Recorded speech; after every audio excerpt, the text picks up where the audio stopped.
Hallelujah, hallelujah. ದೇವರ ಪರಿಶುದ್ಧವಾದ ನಮಗೆ ಸ್ತೋತ್ರವಾಗಲಿ. ತಿರುಗಂಧಾವರ್ತಿ ಈ ದಿವಸ ದೇವರ ವಾಕ್ಯದೊಂದಿಗೆ ನಿಮ್ಮ ನಡು ನಿಲ್ಲುವುದಕ್ಕಾಗಿ ಸರ್ವಶಕ್ತನಾದ ದೇವರು ನನ್ನ ಜೀವಿತದಲ್ಲಿ ಕೊಟ್ಟಂಥ ಅವಕಾಶಕ್ಕಾಗಿ ದೇವರಿಗೆ ಸ್ತೋತ್ರ ಸಲ್ಲಿಸ್ತಾ ಇದ್ದೇನೆ.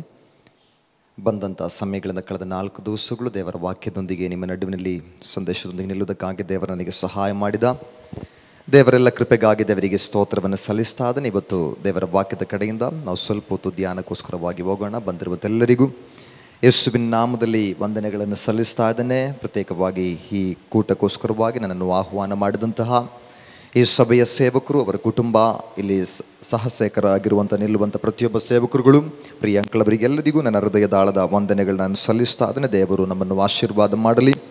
ಕುಳಿತುಕೊಂಡಿರುವಂಥ ಸಮಯಗಳು ಬಹಳಷ್ಟು ಪ್ರಾರ್ಥನೆಯೊಂದಿಗೆ ನಾವು ದೇವರ ಪಾದಪೀಠದಲ್ಲಾಗಿರೋಣ.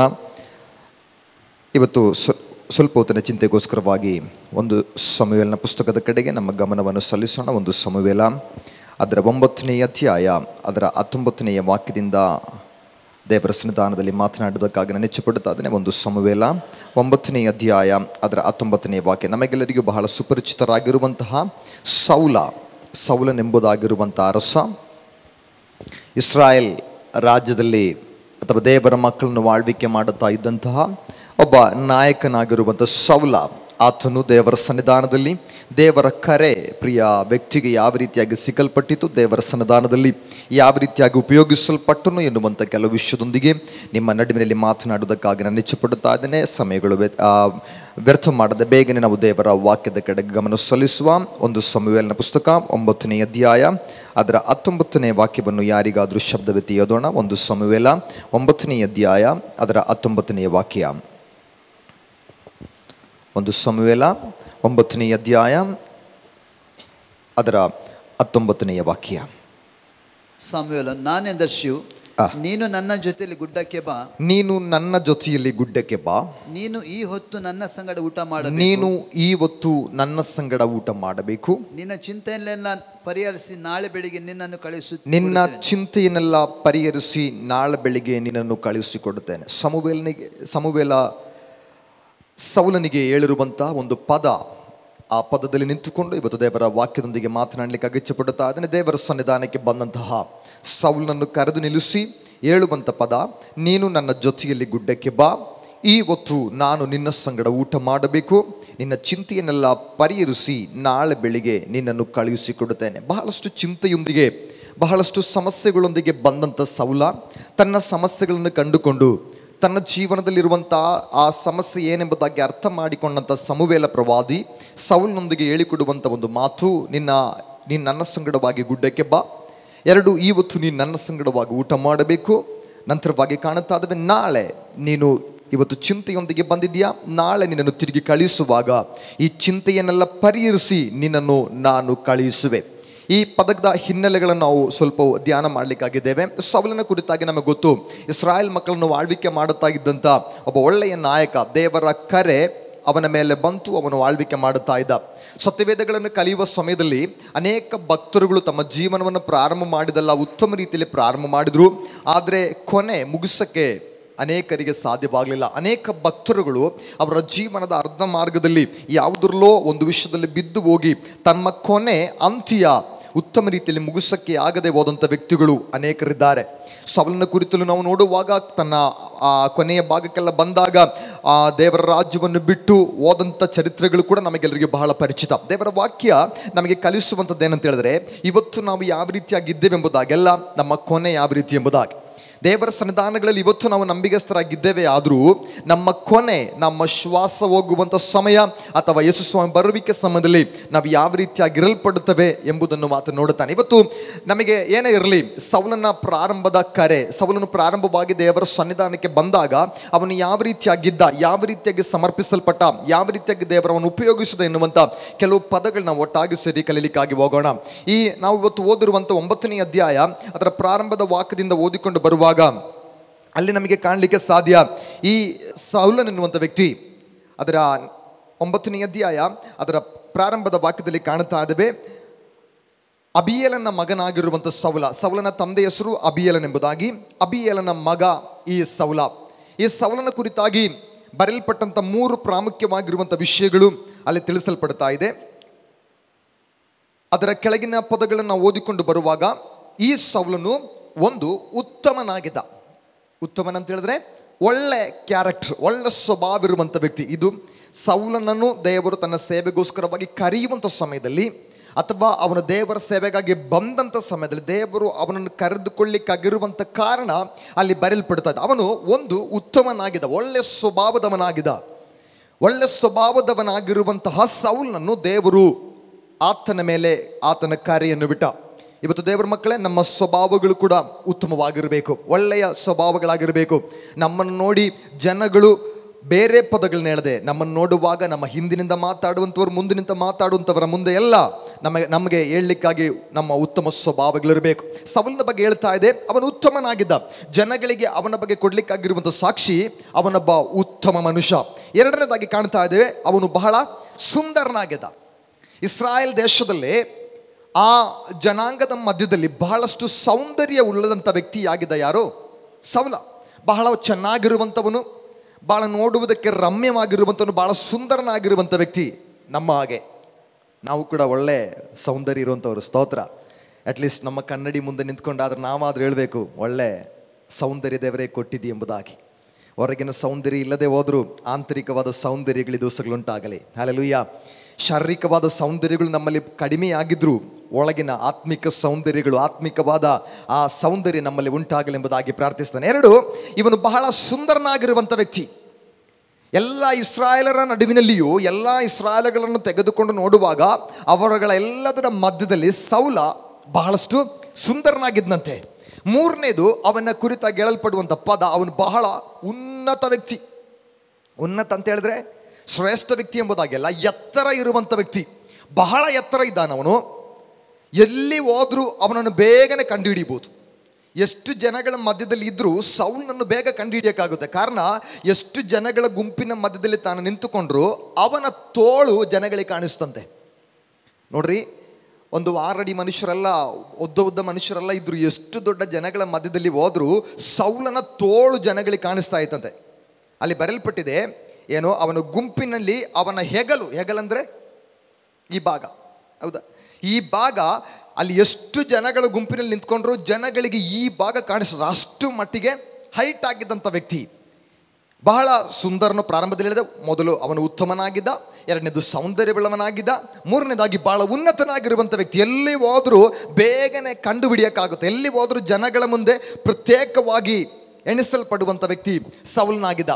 ಈ ಸೌಲನ ಬಗ್ಗೆ ನಾವು ಇವತ್ತು ಕಲೀಲಿಕ್ಕಾಗಿದ್ದೀವಿ. ಸೌಲನ ಕುರಿತಾಗಿ ಕಲಿಯುವಾಗ ಅವನ ತಂದೆ ಅಬೀಯೇಲನಿಗೆ ಆ ಮೂರನೆಯ ವಾಕ್ಯನ ಓದುವಾಗ ಅಲ್ಲಿ ಕಾಣ್ತಾ ಇದ್ದೇವೆ, ಒಂದು ದಿವಸ ಸೌಲನ ತಂದೆಯಾದ ಕೀಷನ ಕತ್ತೆಗಳೇನಾಯ್ತಂತೆ, ತಪ್ಪಿಸ್ಕೊಂಡೋಯ್ತು. ಸೌಲನ ತಂದೆಗೆ ಬಹಳಷ್ಟು ಕತ್ತೆಗಳಿತ್ತು.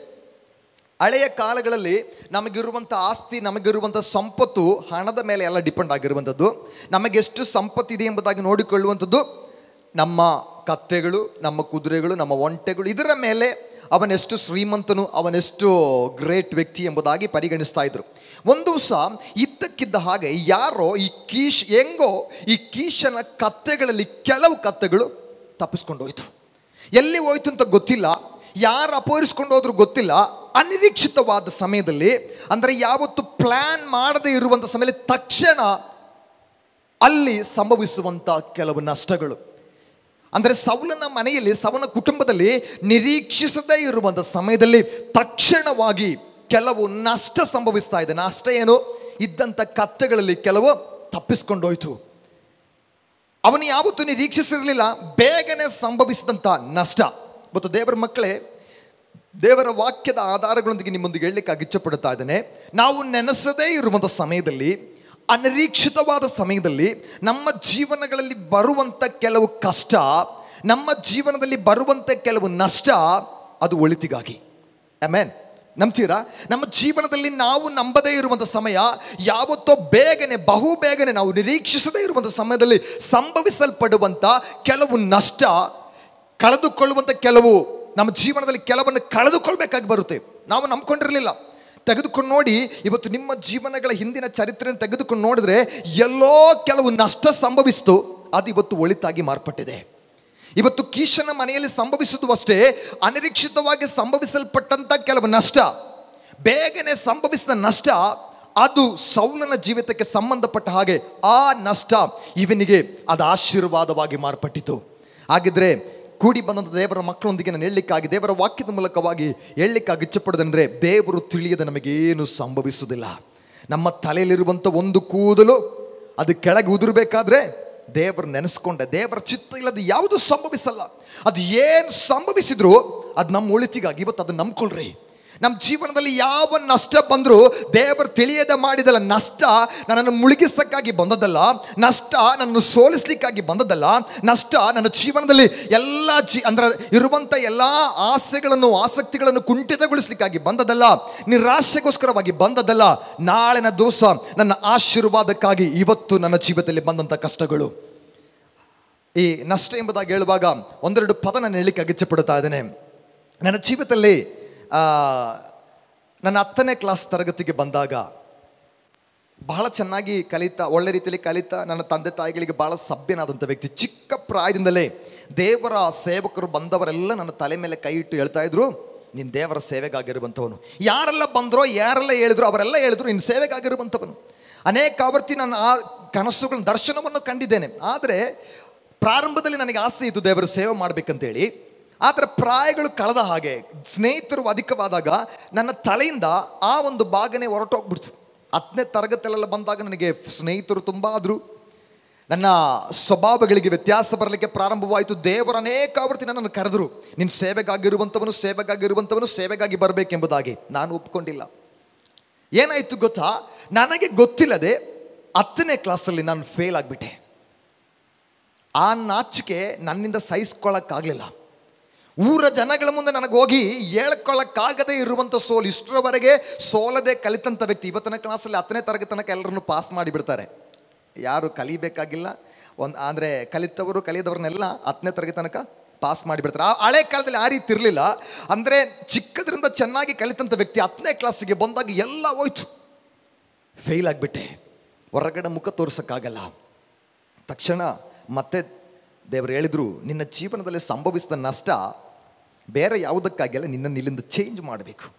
ಒಂದು ವೇಳೆ ನೀನು ಇದೇ ರೀತಿ ಮುಂದಕ್ಕೆ ಹೋದರೆ ನೀನು ಹಿಡಿಯೋಕ್ಕಾಗಲ್ಲ ಹೇಳಿ ದೇವರು ಮಾತಾಡಿ ಬೇಗನೆ ನಾನು ಏನೋ ಹೋಗಿ ಆ ಎಕ್ಸಾಮನ್ನು ಬರೆದು ಬಿಟ್ಟೆ. ಡೈರೆಕ್ಟಾಗಿ ಬಸ್ ಹತ್ತಿದ್ದು ಬೆಂಗಳೂರಿಗೆ ಹೋಗ್ಬಿಟ್ಟೆ. ಅಂದರೆ ನಾನು ಫೇಲ್ ಆದ ಕಾರಣ ದೇವರ ಸೇವೆಗೆ ಬಂದನೆಂಬುದಾಗೆಲ್ಲ, ಬೇರೆ ಯಾವುದಕ್ಕೂ ಪ್ರಯೋಜನ ಇಲ್ಲದ ಕಾರಣ ಅಲ್ಲಿಂದ ಎತ್ತಿ ಸೇವೆಗೆ ಬಂದದೆಂಬುದಾಗೆಲ್ಲ. ದೇವರು ಅಲ್ಲಿ ನನ್ನನ್ನು ಹಿಡಿದ್ರು. ಒಂದು ವೇಳೆ ನಾನು ನೆನೆಸ್ತಾ ಇದ್ದೀನಿ, ಅಲ್ಲಿ ನಾನು ಒಂದು ವೇಳೆ ಪಾಸಾಗಿ ಮುಂದೆ ಬಂದಿದ್ರೆ ಇವತ್ತು ಇಲ್ಲಿ ನಿಲ್ತಾ ಇದ್ದಿಲ್ಲ. ಅಲ್ಲಿಂದ ಸತ್ಯವೇದ ಶಾಲೆಗೆ ಹೋದೆ, ಕಲಿತೆ. ಅಲ್ಲಿ ಸತ್ಯವೇದ ಶಾಲೆಯಲ್ಲಿ ಸ್ಟಡಿ ಅವಾರ್ಡ್ನೊಂದಿಗೆ ಪಾಸಾದೆ, ಉತ್ತಮ ಅಂಕದೊಂದಿಗೆ ಸ್ಟಡಿ ಅವಾರ್ಡ್ನೊಂದಿಗೆ ಪಾಸಾದೆ. ನಾನು ಹೇಳಿದ್ದು ನನ್ನ ಹೊಗಳಿಕೊಳ್ಳೋಕ್ಕೋಸ್ಕರವಾಗೆಲ್ಲ, ನಾನು ಹೇಳಿದ್ದು ಕೆಲವು ನಷ್ಟ ನಮ್ಮ ಜೀವನದಲ್ಲಿ ಸಂಭವಿಸೋದು ಯಾಕೆ ಅಂತ ಹೇಳಿದ್ರೆ ನಮ್ಮ ಜೀವಿತವನ್ನೇ ಬದಲಾಯಿಸೋಕ್ಕೆ. ನಾವು ಕೇಳ್ತೀವಿ, ದೇವನೇ ಯಾಕೆ ಇದು, ಯಾಕೆ ಈ ರೀತಿಯಾಗಿರುವಂಥ ನಷ್ಟ ನನ್ನ ಜೀವಿತದಲ್ಲಿ ಸಂಭವಿಸ್ತಾ ಇದೆ? ದೇವರಿಗೆ ಕೊಡುವಂಥ ಉತ್ತರ, ಆ ರೀತಿಯಾದ ನಷ್ಟ ನಿನ್ನ ಜೀವನದಲ್ಲಿ ಬರದೇ ಇದ್ದಿದ್ರೆ ಇವತ್ತು ನೀನು ನಿಲ್ತಾ ಇದ್ದಿಲ್ಲ. ಕೆಲವು ನಷ್ಟಗಳು ಒಳಿತಿಗಾಗಿ. ಯೋಬನ ಜೀವಿತವನ್ನು ತೆಗೆದುಕೊಂಡು ನೋಡ್ರಿ, ತನ್ನ ಜೀವನದಲ್ಲಿ ತಾನು ಸಂಪಾದನೆ ಮಾಡಿದ್ದು ಅಷ್ಟರ ವೇಳೆ ಗಳಿಸಿಕೊಂಡು ಬಂದದ್ದೆಲ್ಲ ಕ್ಷಣ ನಿಮಿಷದೊಳಗೆ ಎಲ್ಲ ಮುಗಿದೋಗ್ತಾ ಇದೆ.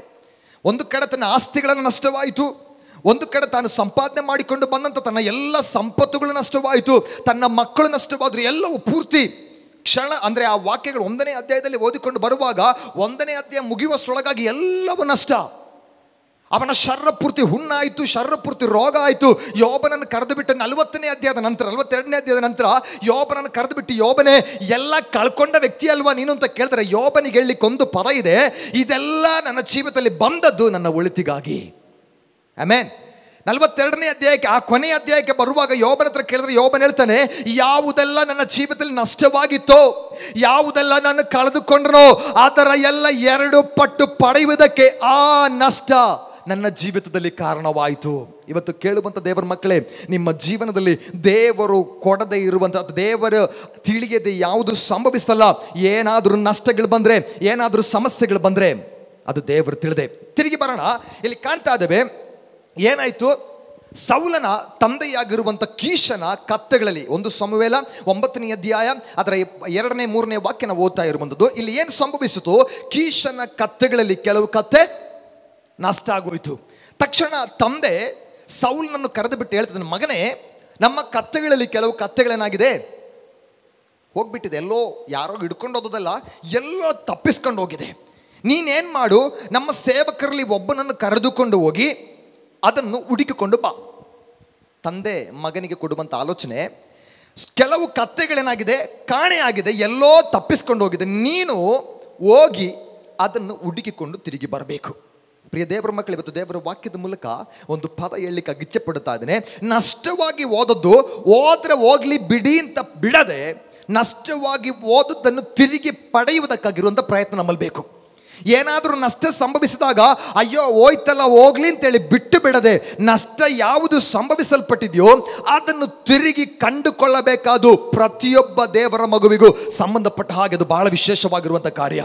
ಇವತ್ತು ಅರ್ಥ ಮಾಡಿಕೊಳ್ಳಿ, ಏನಾದರೂ ಒಂದು ನಷ್ಟ ಸಂಭವಿಸಿದ್ರೆ ಅದು ಆಗಲಿ ಹೋಗ್ಲಿ ಬಿಡ್ಲಿ ಅಂತ ಹೇಳ್ಕೊಂಡು ಹಂಗೆ ಬಿಡುವಂಥದ್ದಲ್ಲ. ಎಲ್ಲಿ ನಷ್ಟ ಆಯಿತೋ ಅದನ್ನು ತಿರುಗಿ ಪಡೆಯಬೇಕು. ನಮ್ಮ ಜೀವನದಲ್ಲಿ ಯಾವುದನ್ನು ಕಳೆದುಕೊಂಡಿದ್ದೇವೋ, ಕಳೆದ ದಿವಸ ನಮ್ಮ ಜೀವನದಲ್ಲಿ ಯಾವುದನ್ನು ನಾವು ನಷ್ಟಪಡಿಸಿಕೊಂಡಿದ್ದೇವೋ ಅದನ್ನು ಮುಂದಿಟ್ಕೊಂಡು ಮುಂದಿನ ದಿವಸ ಹುಡುಕಿ ಅದನ್ನು ಕಂಡುಕೊಳ್ಳಬೇಕು. ನಷ್ಟವಾದದ್ದನ್ನು ಬಿಟ್ಟು ಬಿಡಬಾರದು. ನಷ್ಟವಾಗಿ ಹೋದಂಥ ಸಂತೋಷನ ಇವತ್ತು ಸೈತಾನನಿಗಿರುವಂಥ ದೊಡ್ಡ ಪದ್ಧತಿ. ಅಲ್ಲಿ ನೋಡ್ರಿ, ಅಲ್ಲಿ ಸಂಭವಿಸೋದು ಆಸ್ತಿಯಲ್ಲಿರುವಂತಹ ನಷ್ಟ, ತನ್ನ ಸಂಪತ್ತಲ್ಲಿ ಸಂಭವಿಸಿದ ನಷ್ಟ. ಸೈತಾನ ಏನು ಮಾಡ್ತಾನೆ, ನಮ್ಮ ಜೀವನದಲ್ಲಿ ನಮಗಿರುವಂಥ ಆಸ್ತಿ ಯಾವುದು? ಈ ದೇವರ ವಾಕ್ಯ. ನಮಗಿರುವಂಥ ಆಸ್ತಿ ಯಾವುದು? ನಮ್ಮ ಜೀವನದ ಸಂತೋಷ. ನಮಗಿರುವಂಥ ಆಸ್ತಿ ಯಾವುದು? ನಮ್ಮ ಜೀವನದಲ್ಲಿರುವಂಥ ಕುಟುಂಬದ ಸಂತೋಷ. ಈ ಸೈತಾನ ಏನು ಮಾಡ್ತಾನೆ, ಇದನ್ನು ನಷ್ಟಪಡಿಸಿಕೊಳ್ಳೋದಕ್ಕೋಸ್ಕರ ಪ್ರಯತ್ನ ಮಾಡ್ತಾ ಇರ್ತಾನೆ. ಯಾವುದಾದ್ರೂ ನಷ್ಟವಾಯಿತು ಅಂತ ಕಂಡಾಗ, ಯಾವುದಾದ್ರೂ ಅದು ಮಿಸ್ ಆಗಿದೆ ಅಥವಾ ನಷ್ಟವಾಗಿದೆ ಎಂಬುದಾಗಿ ಕಂಡಾಗ ಅದನ್ನು ಬಿಟ್ಟು ಬಿಡದೆ ಅದನ್ನು ತಿರುಗಿ ಪಡೆಯುವ ತನಕ ಹುಡುಕುವಂಥವರಾಗಿರಬೇಕು. ಕರ್ತನಾದ ಯೇಸು ಸ್ವಾಮಿ ಒಂದು ಸಾಮ್ಯವನ್ನು ಹೇಳ್ತಾನೆ. ಒಂದು ಹೆಂಗಸನ ಕೈಯಲ್ಲಿ 10 ನಾಣ್ಯಗಳಿತ್ತು. ನಮ್ಗೆ ಗೊತ್ತು ಆ ಪದ. ಲೂಕನ ಬರೆದ ಸುವಾರ್ತೆ 15ನೇ ಅಧ್ಯಾಯ 8ನೇ ವಾಕ್ಯದಿಂದ ಓದುವಾಗ ಅಲ್ಲಿ ನಷ್ಟವಾಗಿರುವಂಥ ಆತ್ಮಗಳ ಬಗ್ಗೆ ಹೇಳಲ್ಪಟ್ಟಿದೆ. ಆದರೂ ಅಲ್ಲಿ ಬರೆಯಲ್ಪಟ್ಟಂಥ ಆ ಪದದ ಮೂಲಕವಾಗಿ ವಿವರಿಸಿ ಮುಂದಕ್ಕೆ ಹೋಗ್ಲಿಕ್ಕಾಗಿ ಇಚ್ಛೆಪಡುತ್ತಾನೆ. ಆ ಪದದಲ್ಲಿ ಯೇಸು ಹೇಳಿದಂಥ ಪದ, ಒಂದು ಸ್ತ್ರೀಯ ಕೈಯಲ್ಲಿ ಏನಿತ್ತು? 10 ಪಾವಲಿಗಳಿತ್ತು.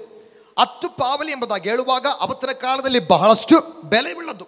ತಾನು ಸಂಪಾದನೆ ಮಾಡಿ ಎಲ್ಲಿಂದಲೋ ಕಷ್ಟಪಟ್ಟು, ಅಂದರೆ ಸಂಪಾದನೆ ಮಾಡಿ ಉಳಿತಾಯ ಮಾಡಿರುವಂಥ ತನ್ನ ಸಂಪತ್ತು, ಬಹಳ ವರ್ಷಗಳಿಂದ ತಾನು ಕೂಡಿಸಿಕೊಂಡಿರುವಂಥ ಸಂಪತ್ತಾಗಿರ್ಬೋದು. ಆದರೆ ಈ 10 ಪಾವಲಿಯಲ್ಲಿ ಒಂದು ಪಾವಲಿ ಏನಾಯಿತು? ಕಾಣದೆ ಹೋಯ್ತು. ಅವಳೇನು ಮಾಡಿದ್ಲು ಗೊತ್ತಾ? ಹೋದ್ರೆ ಹೋಗ್ಲಿ, 9 ಇದೆಯಲ್ಲ ಸಾಕು ಅಂತ ಕುಳಿತುಕೊಂಡ್ಲಾ? 10 ಪಾವಲಿ ಇದೆಯಲ್ಲ, 10 ಪಾವಲಿ ಇತ್ತಲ್ಲ, ಒಂದಲ್ಲ ಓದದ್ದು, ಇನ್ನು 9 ನನ್ನ ಕೈಲಿ ಇದೆ ಅಂತೇಳಿ ಅವಳು ಸುಮ್ಮನೆ ಕೂತ್ಕೊಂಡಿಲ್ಲ. ನಷ್ಟವಾದದ್ದನ್ನು ಅವಳೇನು ಮಾಡಿದ್ಲು? ತಿರುಗಿ ಹುಡುಕುವುದಕ್ಕಾಗಿ ಪ್ರಾರಂಭ ಮಾಡಿದ್ಲು. ಯಾವ ರೀತಿಯಾಗಿ ಹುಡುಕಿದ್ಲು ಎಂಬುದು ಬಹಳ ವಿಶೇಷವಾಗಿರುವಂಥದ್ದು. ಅವಳು ಹುಡುಕುವುದಕ್ಕೆ ಪ್ರಾರಂಭಿಸುವಾಗ ಅವಳು ಮಾಡಿದಂಥ ಪ್ರಾರಂಭದ ಕಾರ್ಯ ಏನು ಮಾಡಿದ್ಲವಳು? ದೀಪ ಹಚ್ಚಿಕೊಂಡು. ನೀವು ವಾಕ್ಯವನ್ನು ಓದ್ರಿ, ಅವಳು ಪ್ರಾರಂಭವಾಗಿ ದೀಪವನ್ನು ಹಚ್ಚಿದ್ರು. ಇವತ್ತು ನಾವು ನಷ್ಟವಾದ ಹುಡುಕ್ತಾ ಇದ್ದೀವಿ ಎಲ್ಲಿ? ಕತ್ತಲೆಯಲ್ಲಿ. ಕತ್ತಲೆಗಳಲ್ಲಿ ಎಷ್ಟು ಹುಡುಕಿದ್ರು ಅದು ಸಿಗಲ್ಲ. ಲೂಕನ ಬರೆದ ಸುವಾರ್ತೆ 15ನೇ ಅಧ್ಯಾಯ 8-9ನೇ ವಾಕ್ಯ, ನಷ್ಟವಾಗಿ ಹೋಗಿರುವಂಥದ್ದು ಯಾವುದು ಎಂಬುದಾಗಿ ಅರ್ಥ ಮಾಡಿಕೊಂಡು, ಅದರ ಬೆಲೆ ಏನೆಂಬುದಾಗಿ ಅರ್ಥ ಮಾಡಿಕೊಂಡು, ಅದರ ಮೂಲ್ಯತೆ ಎಷ್ಟು ಎಂಬುದಾಗಿ ಅರ್ಥ ಮಾಡಿಕೊಂಡು ಹುಡುಕುವುದಕ್ಕಾಗಿ ನಾವು ಪ್ರಯತ್ನ ಮಾಡುವಾಗ ನಾವು ಫಸ್ಟ್ ಮಾಡಬೇಕಾದ ದೀಪ ಹತ್ತಿಸ್ಬೇಕು. ದೀಪ ಇಲ್ಲದೆ, ಬೆಳಕಿಲ್ಲದೆ ನಾವು ಎಷ್ಟು ಹುಡುಕಿದ್ರು, ಕತ್ತಲೆಯಲ್ಲಿ ಹುಡುಕಿದ್ರೆ ಅದು ಸಿಗಲ್ಲ. ದೀಪ ಎಂಬುದಾಗಿ ಹೇಳುವಾಗ ಯೇಸು ಸ್ವಾಮಿಗೆ ಹೋಲಿಕೆ. ಇವತ್ತು ನಮ್ಮ ಜೀವನದಲ್ಲಿ ಯಾವುದು ನಷ್ಟವಾದರೂ ಯೇಸು ಸ್ವಾಮಿ ಎನ್ನುವಂಥ ಬೆಳಕಿನೊಂದಿಗೆ ಸೇರಿ ಅದನ್ನು ಹುಡುಕಿದ್ರೆ ನಾವು ಕಂಡ್ಕೊಳ್ತೀವಿ. ಅಲ್ಲದೆ ನಮ್ಮ ಜೀವನದಲ್ಲಿ ಎಷ್ಟೆಲ್ಲ ನಷ್ಟ ಸಂಭವಿಸಿದ್ರು ಅದನ್ನು ಹುಡುಕಿದ್ರೆ ನಮಗೆ ಸಿಗಲ್ಲ. ನಮ್ಮ ಸ್ವಂತ ನಾನು ಅದನ್ನು ವಿವರಿಸಿ ಹೇಳ್ತೀನಿ ನಂತರದ ಪದಗಳಲ್ಲಿ. ಅದು ಏನೆಂಬುದಾಗಿ ನಾನು ನಿಮಗೆ ತೋರಿಸ್ಕೊಡ್ತೀನಿ. ಇಲ್ಲಿ ಕಾಣ್ತಾ ಇದ್ದೇವೆ, ನಮಗೆ ನಷ್ಟವಾದುದು, ನಮ್ಮ ಜೀವನದಲ್ಲಿ ಕಳಕೊಂಡದ್ದನ್ನು, ಯೇಸು ಸ್ವಾಮಿಯನ್ನು, ದೇವರ ಸಾನ್ನಿಧ್ಯವನ್ನು, ದೇವರನ್ನು ಬಿಟ್ಟು ಎಷ್ಟರ ಮಟ್ಟಿಗೆ ನಾವು ಪ್ರಯತ್ನ ಮಾಡಿ ಹುಡುಕ್ಲಿಕ್ಕೆ ಪ್ರಯತ್ನ ಮಾಡಿದ್ರು ಅದು ಸಿಗಲ್ಲ. ಯೇಸು ಹೇಳಿದಂಥ ಪದ ಪ್ರಾರಂಭವಾಗಿ ಅವಳೇನು ಮಾಡಿದ್ಲು? ದೀಪ ಹಚ್ಚಿಕೊಂಡ್ಲು. ದೀಪ ಹಚ್ಚಿ ಅವಳು ಮಾಡಿದಂಥ 2ನೇ ಕೆಲಸ, ಚೆನ್ನಾಗಿ ಗುಡಿಸಿದ್ಲು. ನಮ್ಮ ಮನೆಯಲ್ಲಿರುವಂಥ ಮಂಚದ ಕೆಳಗೆ ಏನಾದರೂ ಪಾವಲಿಯ ಏನಾದರೂ ಬಿದ್ದರೆ ಸಾಧಾರಣವಾಗಿ ನಾವು ಮಾಡುವಂಥದ್ದು ಏನು ಮಾಡ್ತೀವಿ? ನಾವು ಅದನ್ನು ಗುಡಿಸ್ತೀವಿ. ಎಲ್ಲಿ ಗುಡಿಸ್ಬೇಕು ಗೊತ್ತಾ? ಎಲ್ಲಿ ಬಿದ್ದಿದೆ ಅಲ್ಲೇ ಗುಡಿಸ್ಬೇಕು. ನಮ್ಮ ಮನೆಯಲ್ಲಿ ಕಳ್ಕೊಂಡದ್ದು ಪಕ್ಕದ ಮನೇಲಿ ಹೋಗಿ ಹುಡುಕಿದ್ರೆ ಸಿಗಲ್ಲ.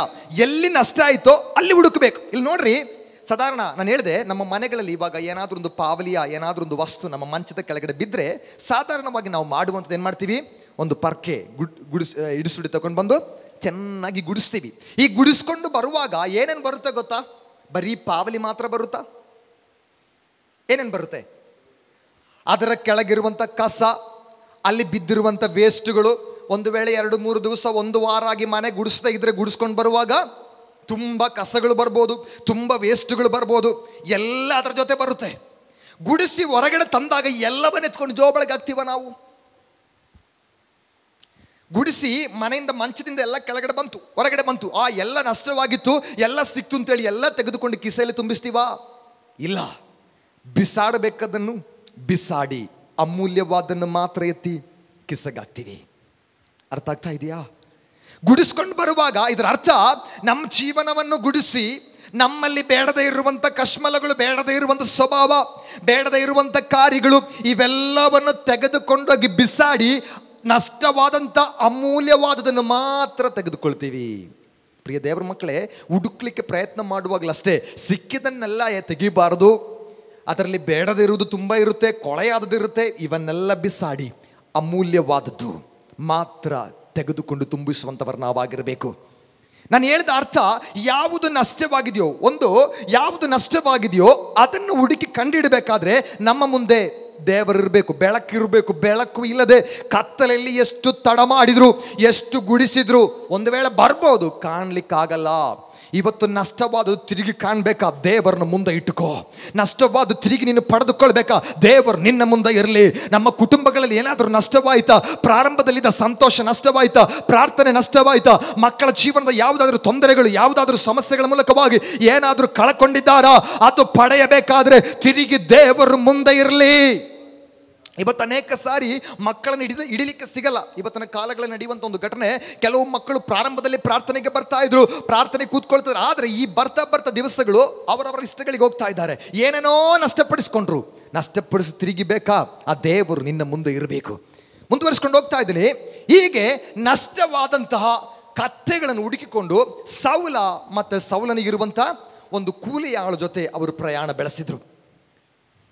ಅವರು ಪ್ರಯಾಣ ಬೆಳೆಸ್ಕೊಂಡು ಮುಂದಕ್ಕೆ ಹೋಗ್ತಾ ಇದ್ದಾರೆ. ಅದರ 3ನೇ ವಾಕ್ಯವನ್ನು ನಾವು ಓದಿರುವಂಥದ್ದು. ಆ 3ನೇ ವಾಕ್ಯದಲ್ಲಿ ಅದನ್ನು ಪುನಃ ನಾನು ನಿಮಗೋಸ್ಕರವಾಗಿ ಓದ್ತಾ ಇದ್ದೇನೆ.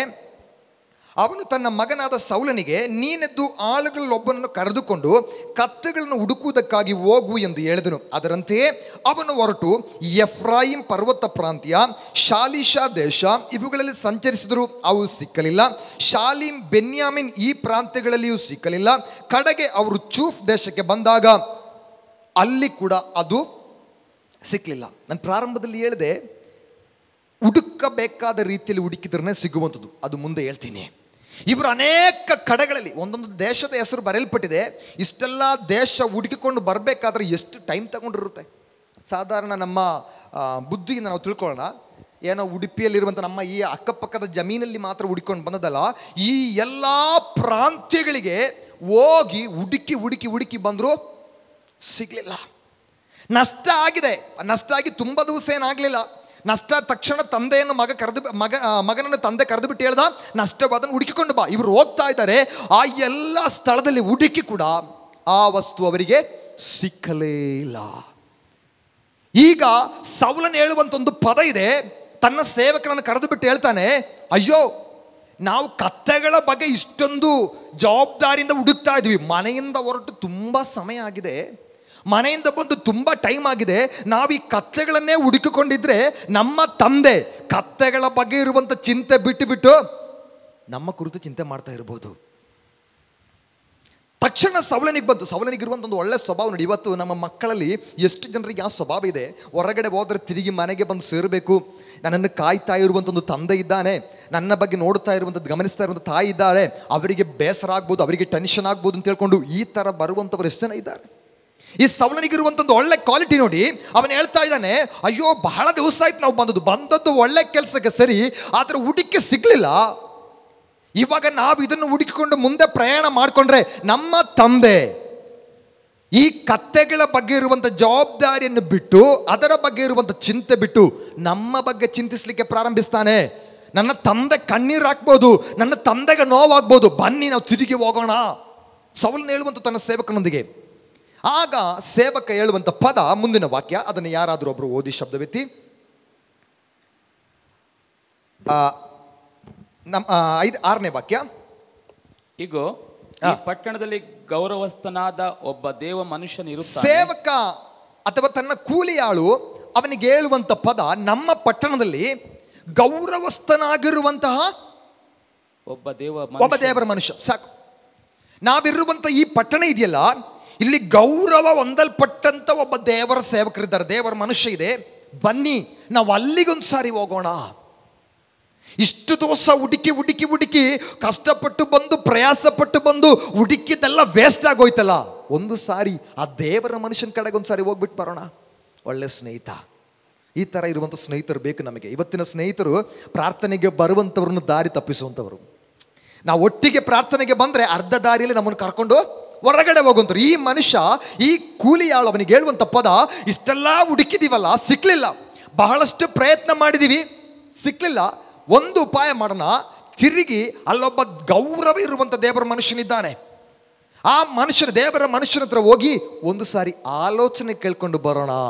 ಇವತ್ತು ದೊಡ್ಡವರ ಆಲೋಚನೆ ಕೇಳುವಂಥದ್ದು ಒಳ್ಳೆಯದು. ಕೇಳುವಂಥ ದೇವರ ಮಕ್ಕಳಿಗೆ ಹೇಳ್ತಾ ಇದ್ದೀನಿ, ನಮಗಿಂತ ಪ್ರಾಯದಲ್ಲಿ ಶ್ರೇಷ್ಠರಾದಂಥವ್ರು ಇರುವಾಗ, ಹಿರಿಯರಾದಂಥವ್ರು ಇರುವಾಗ, ದೇವರ ಸೇವೆಯಲ್ಲಿರುವಂಥವ್ರು ಇರುವಾಗ, ಯಾವುದೇ ಒಂದು ಕಾರ್ಯ ಬಂದಾಗ ಅವರಲ್ಲಿ ಒಂದು ಸಜೆಷನ್ ಕೇಳುವಂಥದ್ದು ಒಳ್ಳೆಯದು ಯಾವಾಗಲೂ. ಪ್ರೈಸ್ ಗಾಡ್, ಅದು ನಮ್ಮ ಜೀವನಕ್ಕೆ ಆಶೀರ್ವಾದ. ಇವನೇನು ಮಾಡ್ತಾನೆ ಗೊತ್ತಾ? ಬನ್ನಿ, ಅಲ್ಲೊಬ್ಬ ವ್ಯಕ್ತಿ ಇದ್ದಾನೆ. ಹಳೆಯ ಕಾಲದಲ್ಲಿ ಅವರಿಗೆ ದರ್ಶಿಗಳು ಎಂಬುದಾಗಿ ಹೇಳ್ತಾರೆ. ಪ್ರವಾದನೆ ಮಾಡುವಂಥವ್ರನ್ನು ಹಳೆಯ ಕಾಲಗಳಲ್ಲಿ ಕರೀತಾ ಇದ್ದಂಥ ಹೆಸರು ದರ್ಶಿಗಳು. ಇವನು ಹೇಳುವಂಥ ಪದ, ಬನ್ನಿ ಅಲ್ಲೊಬ್ಬ ದರ್ಶಿ ಇದ್ದಾನೆ, ಆ ದರ್ಶಿ ಹತ್ರ ಹೋಗಿ ಒಂದು ಮಾತು ಕೇಳಿಕೊಂಡು ಬರೋಣ. ಇವನು ತಕ್ಷಣ ಹೇಳುವಂಥ ಪದ, ದರ್ಶಿ ಹತ್ರ ಹೋಗ್ಬೇಕಾದ್ರೆ ಅವನಿಗೇನಾದರೂ ಕಾಣಿಕೆ ಕೊಡಬೇಕು. ದೇವರ ಸನ್ನಿಧಾನಕ್ಕೆ ಬಂದು ಸುಮ್ಮನೆ ನಾನು ಬರಬಾರ್ದು, ಏನಾದರೂ ಕೊಡಬೇಕು. ಕೊಡಲಿಕ್ಕೆ ನಮ್ಮ ಕೈಯಲ್ಲಿ ಏನೂ ಇಲ್ಲಲ್ಲ, ಅವನಿಗೆ ಕಾಣಿಕೆ ಕೊಡಲಿಕ್ಕೆ ಏನೂ ಇಲ್ಲ. ನಾವು ತಂದಂಥ ಆಹಾರಗಳೆಲ್ಲ ತಿಂದು ಖಾಲಿಯಾಗಿದೆ, ಕೈಯಲ್ಲಿ ಏನೂ ಇಲ್ಲ, ಝೀರೋ. ನೋಡ್ರಿ, ಮನೆಯಿಂದ ಅವನು ಆ ಕತ್ತೆಗಳನ್ನು ಹುಡುಕುವುದಕ್ಕಾಗಿ ಬಂದಾಗ ತಂದೆ ಸ್ವಲ್ಪ ಆಹಾರಗಳನ್ನೆಲ್ಲ ಕೊಟ್ಟು ಕಳಿಸಿರ್ಬೋದು. ಮಕ್ಕಳೇ, ನೀವು ಪ್ರಯಾಣ ಮಾಡಕ್ಕೆ ಹೋಗ್ತಾ ಇದ್ರಿ, ಹೋಗುವ ಸಮಯದಲ್ಲಿ ಹೊಟ್ಟೆ ತುಂಬಿಸ್ಕೊಳ್ಳಿ, ತಿನ್ನಿರಿ, ಬರುವ ತನಕ ಇದು ನಿಮಗೆ ಆಹಾರವಾಗಿರಲಿ ಅಂತೇಳಿ ಕೊಟ್ಟು ಕಳಿಸಿದ್ದೆಲ್ಲ ಖಾಲಿ ಆಗೋಯ್ತು, ಕೈಯಲ್ಲೇನೂ ಇಲ್ಲ. ಈ ಸ್ನೇಹಿತ ಹೇಳ್ತಾ ಇದ್ದಾನೆ, ಬನ್ನಿ ನಾವು ಹೋಗಿ ದರ್ಶಿ ಹತ್ರ ಹೋಗಿ ಆಲೋಚನೆ ಕೇಳ್ಕೊಂಡು ಬರೋಣ. ಅವಾಗ ಸೌಲನ ಹೇಳುವಂಥ ಪದ, ನಾವು ಅವನ ಹತ್ರ ಹೋದ್ರೆ ಪ್ರಾರ್ಥನೆ ಮಾಡಿಸ್ಕೊಂಡು ಬರಬೇಕಲ್ಲ, ಏನಾದರೂ ಒಂದು ಕಾಣಿಕೆಯವರಿಗೆ ಕೊಡಬೇಕು, ಸುಮ್ಮನೆ ದೇವರ ಹತ್ರ ಹೋಗಬಾರ್ದು.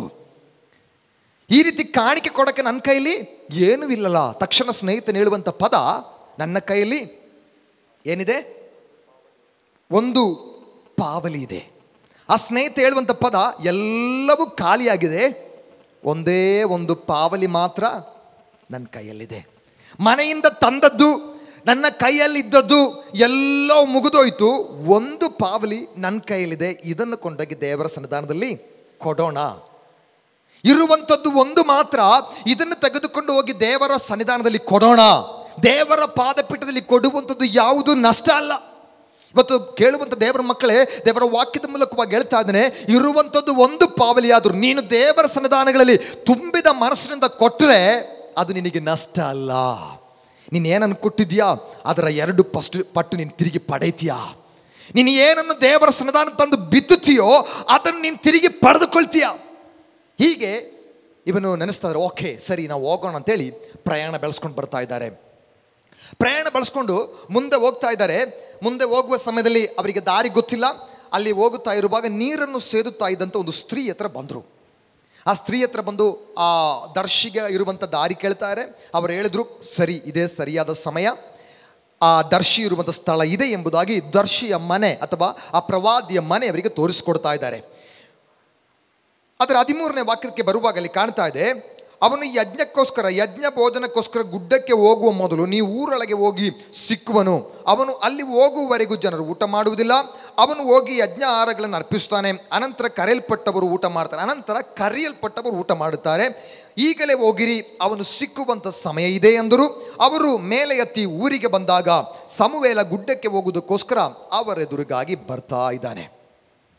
ನೋಡಿ, ಇವರು ಬರುವುದಕ್ಕಿಂತ ಒಂದು ದಿನದ ಮುಂಚೆ, ಯಾವತ್ತು ಇವರು ಸಮುವೇಲನ ಬಳಿಗೆ ಬಂದರೋ ಇವರು ಬರುವುದಕ್ಕಿಂತ ಒಂದು ದಿವಸದ ಮುಂಚೆ ದೇವರ ಆತ್ಮನು ಸಮುವೇಲನಿಗೆ ಹೇಳ್ದ, ಏನಂತೇಳಿ ಅದರ 15ನೇ ವಾಕ್ಯದಲ್ಲಿ, ಸೌಲನು ಬರುವುದಕ್ಕೆ ಒಂದು ದಿವಸದ ಮುಂದಾಗಿ ಯೆಹೋವನು ಸಮುವೇಲನಿಗೆ, ನಾಳೆ ಇಷ್ಟು ಹೊತ್ತಿಗೆ ಬೆನ್ಯಾಮಿನ್ ದೇಶದಲ್ಲ ಒಬ್ಬನನ್ನು ನಿನ್ನ ಬಳಿಗೆ ನಾನು ಬರಮಾಡುತ್ತೇನೆ. ನಾಳೆ ಈ ಸಮಯಕ್ಕೆ ಬೆನ್ಯಾಮಿನ್ ಗೋತ್ರದಿಂದ ಒಬ್ಬ ವ್ಯಕ್ತಿ ನಿನ್ನ ಬಳಿಗೆ ಬರ್ತಾನೆ. ಇವತ್ತು ದೇವರ ಮಗುವೆ, ಅವನಾಗಿ ಅಲ್ಲಿಗೆ ಬಂದದ್ದಲ್ಲ, ದೇವರು ಅವನನ್ನು ಕರೆದುಕೊಂಡು ಬಂದದ್ದು. ಇವನು ಏನೋ ಹುಡುಕಿಕೊಂಡು ಬಂದಾಗ ದಾರಿ ತಪ್ಪಿ ಬಂದದ್ದಲ್ಲ, ಇವನ ಬಗ್ಗೆ ದೇವರು ಉದ್ದೇಶ ಇಟ್ಟುಕೊಂಡು ಅಲ್ಲಿಗೆ ಕರೆ ತಂದಿರುವಂಥದ್ದು. ಇವನ ಮೇಲೆ ದೇವರೊಂದು ಪರ್ಟಿಕ್ಯುಲರ್ ಉದ್ದೇಶ ಇಟ್ಟ ಕಾರಣ ಬೇರೆ ಯಾರು ಬರದೇ ಇರುವ ಸಂದರ್ಭದಲ್ಲಿ ಇವನನ್ನು ದೇವರು ಅಲ್ಲಿಗೆ ತಂದರು. ನಾನು ಪ್ರಾರಂಭದಲ್ಲಿ ಹೇಳಿದೆ, ಕೆಲವು ನಷ್ಟ ನಮ್ಮ ಜೀವನದ ಒಳಿತಿಗಾಗಿ, ನಮ್ಮ ಜೀವನದಲ್ಲಿ ಸಂಭವಿಸುವಂಥ ಕೆಲವು ನಷ್ಟಗಳು ಅದು ನಮ್ಮನ್ನು ಹಾಳು ಮಾಡೋಕ್ಕಲ್ಲ, ನಮ್ಮ ಜೀವಿತದಲ್ಲಿ ದೊಡ್ಡ ಲಾಸ್ ಆಗಿ ಮಾರ್ಪಡೋದಕ್ಕಾಗಲ್ಲ. ಆ ನಷ್ಟಗಳು ನಮ್ಮ ಜೀವನದ ಆಶೀರ್ವಾದಕ್ಕಾಗಿ. ಇವತ್ತು ನೀನು ದೇವರ ಆಲಯಕ್ಕೆ ಹೋಗ್ತಾ ಇದೆಯಾ, ದೇವರನ್ನು ಹುಡುಕಿಕೊಂಡು ಹೋಗ್ತಾ ಇದೆಯಾ, ಕಾರಣ ನಿನ್ನ ಕುರಿತಾಗಿ ದೇವರು ಒಂದು ಪದ್ಧತಿ ಇಟ್ಟಿದ್ದಾನೆ. ಇಲ್ಲಿ ಸ್ವಲ್ಪ ವ್ಯಕ್ತಿಗಳು ಮಾತ್ರ ಇಲ್ಲಿ ಇದ್ದೀರಿ, ಬರಬೇಕಾದ ವ್ಯಕ್ತಿಗಳು ಅನೇಕರು ಬರಲಿಲ್ಲ. ಇವತ್ತು ನೀವು ಬಂದರೆ ನಿಮ್ಮ ಬಗ್ಗೆ ದೇವರಿಗೊಂದು ಪದ್ಧತಿ ಇದೆ. ಯಾರ ಬಗ್ಗೆ ದೇವರಿಗೆ ಪದ್ಧತಿ ಇದೆಯೋ ಅವರನ್ನು ದೇವರು ಖಂಡಿತವಾಗಲೂ ಆ ಸಮಯಕ್ಕೆ ಅಲ್ಲಿಗೆ ತರ್ತಾನೆ. ಅದು ಏನೇ ವಿಷಯ ಆಗಿರಲಿ. ನೋಡ್ರಿ, ಸನ್ನಿವೇಶಗಳು ಯಾವುದೇ ಆಗಿರಲಿ, ಮಳೆ ಆಗಿರಲಿ, ಬಿಸಿಲಾಗಿರಲಿ, ಬೇರೆ ಯಾವುದೇ ಕ್ಲೈಮೇಟ್ಗಳಾಗಿರಲಿ, ದೇವರು ಯಾರನ್ನು ಉದ್ದೇಶ ಇಟ್ಟಿದ್ದಾನೋ ಅವರಲ್ಲಿಗೆ ಬಂದೇ ಬರ್ತಾರೆ. ಉದಾಹರಣೆ ಹೇಳ್ತೀನಿ, ಇಲ್ಲಿ ದೊಡ್ಡ ಲಾಸ್ ಸಂಭವಿಸಿದೆ, ಕತ್ತೆ ಹುಡುಕ್ತಾ ಹೋಗ್ತಾ ಇದ್ದಂಥವನು ಹುಡುಕಿ ಇಲ್ಲಿ ಬರಬೇಕಾದ ಅಗತ್ಯ ಇಲ್ಲ. ಇವನು ಹುಡುಕ್ಲಿಕ್ಕೆ ಹೋದದು ಕತ್ತೆಯನ್ನು ಯಾಕೆ ದೇವರ ಮನುಷ್ಯನ ಹತ್ರ ಬಂದ? ದೇವರು ಅವನ ಕುರಿತೊಂದು ಪದ್ಧತಿ ಇಟ್ಟಿದ್ದ. ದೇವರು ಸಮುವೇಲನಿಗೆ ಹೇಳ್ತಾ ಇದ್ದಾನೆ, ನಾಳೆ ಇಷ್ಟೊತ್ತಿಗಾಗುವಾಗ ಬೆನ್ಯಾಮಿನ್ ಕುಲದಿಂದ ಒಬ್ಬ ವ್ಯಕ್ತಿ ನಿನ್ನ ಬಳಿಗೆ ಬರ್ತಾನೆ. ಬಂದಂತ ವ್ಯಕ್ತಿ ಸಾಧಾರಣವಾದ ವ್ಯಕ್ತಿಯಲ್ಲ, ಅವನ ಕುರಿತಾಗಿರುವಂತ ವ್ಯಾಲ್ಯೂ ಅವನಿಗೆ ಗೊತ್ತಿಲ್ಲ, ಅವನ ಕುರಿತಾಗಿರುವಂತ ಕರೆ ಅವನಿಗೆ ಗೊತ್ತಿಲ್ಲ. ಅವನನ್ನು ಹೊರಗಡೆ ತಂದು ಇಸ್ರಾಯೇಲರ ನಾಯಕನಾಗಿ ಮಾಡಬೇಕೆಂಬುದಾಗಿ ನಾನು ಪದ್ಧತಿ ಹಾಕಿದ್ದೇನೆ. ನನ್ನ ಹಿಂದೆ ಇರುವಂತ ಬೆಲೆ, ನನಗಿರುವಂತ ಕರೆ, ನನಗಿರುವಂತ ದೇವರ ಆ ಒಂದು ಕರೆ ನನಗೆ ಗೊತ್ತಿಲ್ಲದೆ ಇರ್ಬೋದು. ಆದರೆ ದೇವರು ಹೇಳ್ತಾನೆ, ಅವನು ಸಾಧಾರಣ ವ್ಯಕ್ತಿಯಾಗಿ ಒಂದು ವೇಳೆ ಬದುಕುತ್ತಾ ಇದ್ರು, ಅವನನ್ನು ಅವನ ಮನೆಯಿಂದ ಹೊರಗಡೆ ತಂದು ಇಡೀ ದೇಶಕ್ಕೆ ನಾಯಕನನ್ನಾಗಿ ಮಾಡಬೇಕೆಂಬುದಾಗಿ ನನಗೆ ಪದ್ಧತಿ ಇದೆ. ಆದ್ರಿಂದ ನಾನು ಅವರನ್ನು ಇಲ್ಲಿಗೆ ಬರಮಾಡುತ್ತೇನೆ. ಅರ್ಥ ಮಾಡಿಕೊಳ್ಳ್ರಿ, ಯಾಕೆ ಇಲ್ಲಿ ಬಂದಿದ್ದೀರಿ ನೀವು ಪ್ರಾರ್ಥನೆಗೆ? ಯಾಕೆ ದೇವರ ಸನ್ನಿಧಾನದಲ್ಲಿ ಬಂದಿದ್ದೀರಿ? ನಿಮ್ಮ ಕುರಿತು ದೇವರಿಗೊಂದು ಪದ್ಧತಿ ಇದೆ. ಸಾಧಾರಣ ಮನುಷ್ಯನಿಗಿರುವಂಥ ಪದ್ಧತಿ ಅಲ್ಲ, ತಂದೆಗಿರುವಂಥ ಪದ್ಧತಿ ಕತ್ತೆಯನ್ನು ಹುಡುಕಕ್ಕೆ ಕಳಿಸುವಂಥದ್ದು. ಅವನು ಅಲ್ಲಲ್ಲಿ ಹುಡುಕೊಂಡು ಬಂದ ಸಿಗ್ಲಿಲ್ಲ. ಆದರೆ ದೇವರಿಗೆ ಇವನ ಕುರಿತಾಗಿರುವಂಥ ಪದ್ಧತಿ ಕತ್ತೆಯಲ್ಲ, ಇವನು ನಾಯಕನಾಗಬೇಕು. ಕಾರಣ ಏನು ಗೊತ್ತಾ? ಇಸ್ರಾಯೇಲ್ ಮಕ್ಕಳಲ್ಲಿ ನಾಯಕನಿಲ್ಲದೆ ಸಮುವೇಲನಿಂದ ಬಂದಂಥ ಸಂತತಿ ಅವರು ದೋಷಿಗಳಾಗಿ ಮಾರ್ಪಟ್ಟರು. ಇಸ್ರಾಯೇಲರನ್ನು ಆಳ್ವಿಕೆ ಮಾಡಬೇಕಾಗಿರುವಂಥ ಒಬ್ಬ ನಾಯಕನಿಲ್ಲ. ದಿವಸಗಳಾಗಿ ಜನಗಳೆಲ್ಲ, ನಾವು ಓದಿರುವಂಥ 8ನೇ ಅಧ್ಯಾಯಕ್ಕೆ ಬರುವಾಗ ದಿವಸಗಳಾಗಿ ಜನಗಳು ಒಬ್ಬ ನಾಯಕನಿಗೋಸ್ಕರವಾಗಿ ಕೇಳ್ತಾ ಇದ್ದಾರೆ. ಅವರ ಪ್ರಾರ್ಥನೆ ದೇವರ ಸನ್ನಿಧಾನದಲ್ಲಿ ಮುಟ್ಟಿ ದೇವರು ಒಬ್ಬನನ್ನು ಆರಿಸಿಕೊಳ್ತಾ ಇದ್ದಾನೆ. ಅನೇಕ ದಿವಸಗಳಾಗಿ ನಾಯಕನಿಲ್ಲದೆ ಅವರು ಕಷ್ಟಪಡ್ತಾ ಇದ್ದಾರೆ, ಅವರು ಅಲೆದಾಡ್ತಾ ಇದ್ದಾರೆ. ಅವರ ಮುಂದೆ ನಿಂತುಕೊಂಡು ಒಬ್ಬನ ನಡೆಸುವುದಕ್ಕಾಗಿಲ್ಲ. ದೇವರು ಆ ಸಮಯದಲ್ಲಿ ಕಂಡುಕೊಂಡದ್ದೇ ಸೌಲನನ್ನು. ಇವತ್ತು ದೇವರ ಮಗುವೆ, ದೇವರ ಸನ್ನಿಧಾನಕ್ಕೆ ಬಂದಿರುವಂಥ ನಿನ್ನ ಕುರಿತಾಗಿ ದೇವರು ಪದ್ಧತಿ ಇಟ್ಟಿದ್ದಾನೆ. ಅನೇಕರಿಗೆ ನಾಯಕರಿಗಾಗಿ, ಅನೇಕರ ಮುಂದೆ ನಿಂತುಕೊಂಡು ನಡೆಸುವಂಥ ವ್ಯಕ್ತಿಯಾಗಿ ದೇವರು ನಿನ್ನ ಕುರಿತಾಗಿ ಪದ್ಧತಿ ಇಟ್ಟ ಕಾರಣ ಅಷ್ಟೇ ದೇವರಲ್ಲಿ ಕರೆದುಕೊಂಡು ಬಂದಿರುವಂಥದ್ದು. ಮುಂದೆ ಆ ವಾಕ್ಯ ಓದೋಣ. ವಾಕ್ಯ ಓದಿಕೊಂಡು ಬರುವಾಗ ನಾನು ನಿಧಾನಗತಿಯಲ್ಲಿ ಅದನ್ನು ಕಲಿತುಕೊಂಡು ಹೋಗ್ಲಿಕ್ಕೆ ಇಚ್ಛೆ ಪಡ್ತಾ ಇದ್ದೇನೆ. ಅವರನ್ನು ಇಸ್ರಾಯೇಲರ ನಾಯಕನಾಗಿ ಅಭಿಷೇಕಿಸಬೇಕು.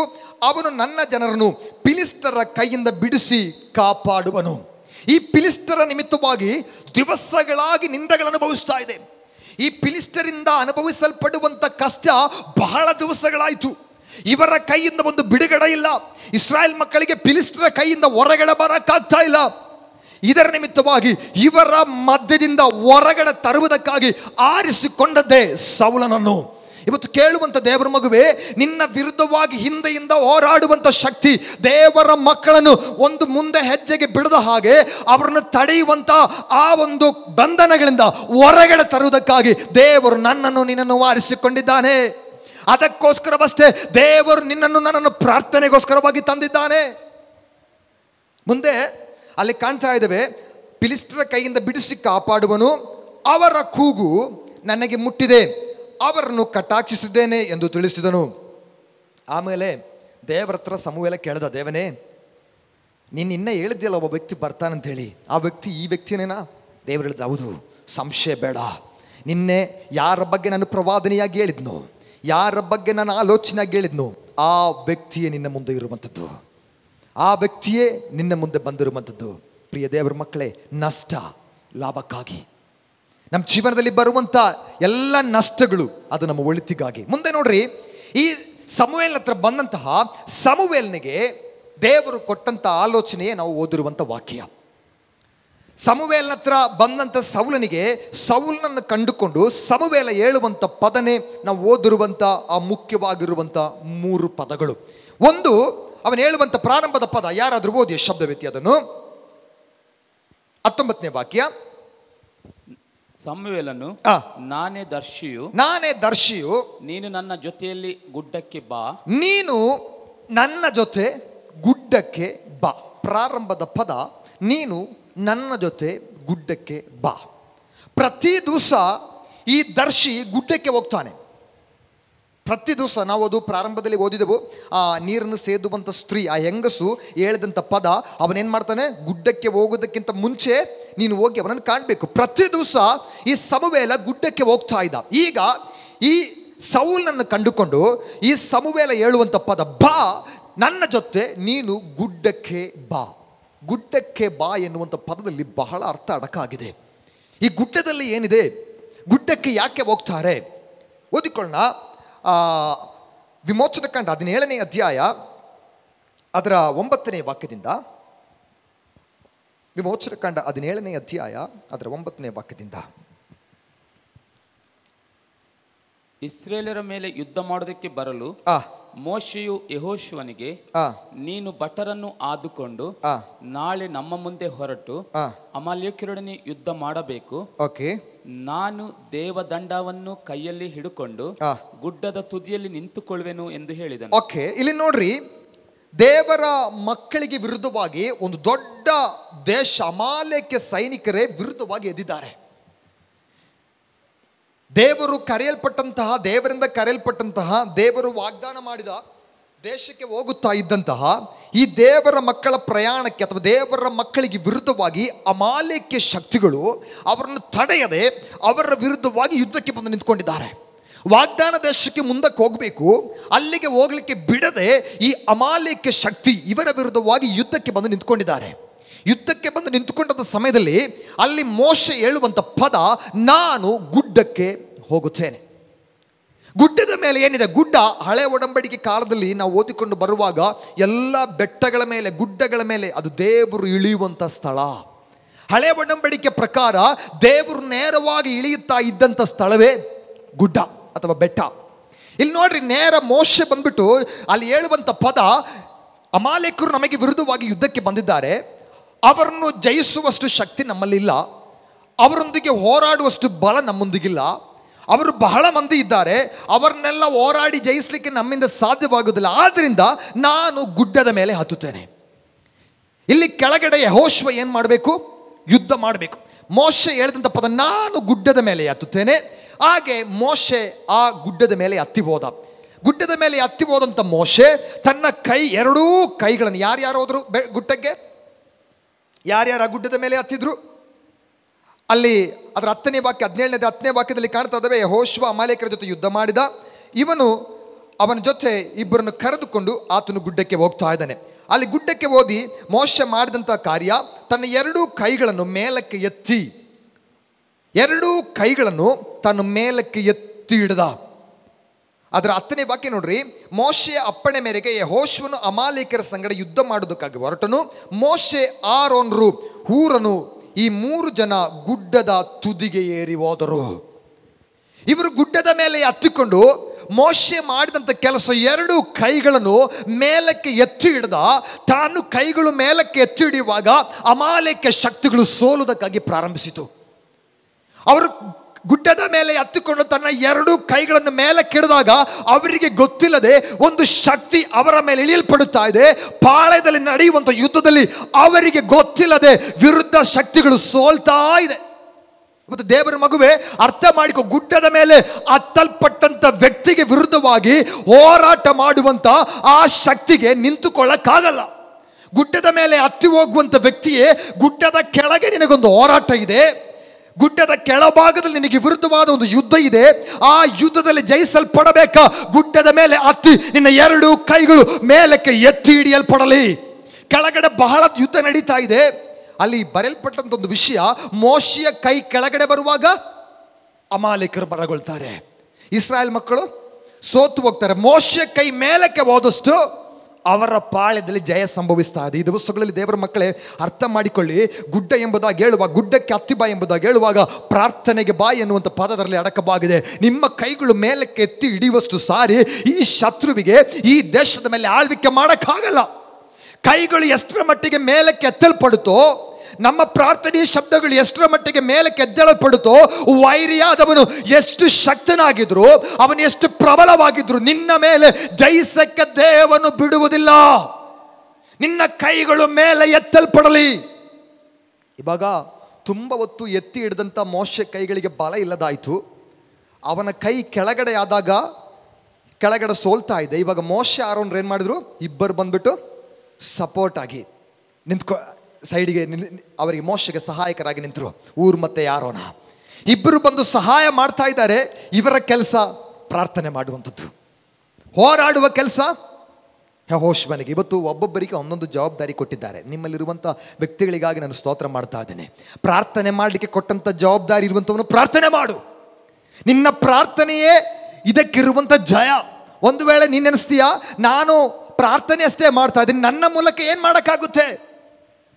ಒಬ್ಬನು ಪ್ರಾರ್ಥನೆ ಮಾಡಕ್ಕೆ, ಗಮನಿಸಿ, ಒಬ್ಬ ಪ್ರಾರ್ಥನೆ ಮಾಡೋಕ್ಕಾಗಿದ್ದಾನೆ, ಇನ್ನಿಬ್ಬರು ಸಪೋರ್ಟ್ ಮಾಡೋಕ್ಕಾಗಿದ್ದಾನೆ. ಎಲ್ಲರಿಗೂ ಒಂದೇ ರೀತಿಯ ಟ್ಯಾಲೆಂಟ್ ಅಲ್ಲ, ಎಲ್ಲರಿಗೂ ಒಂದೇ ರೀತಿಯಾಗಿರುವಂಥ ಸಾಮರ್ಥ್ಯ ಅಲ್ಲ.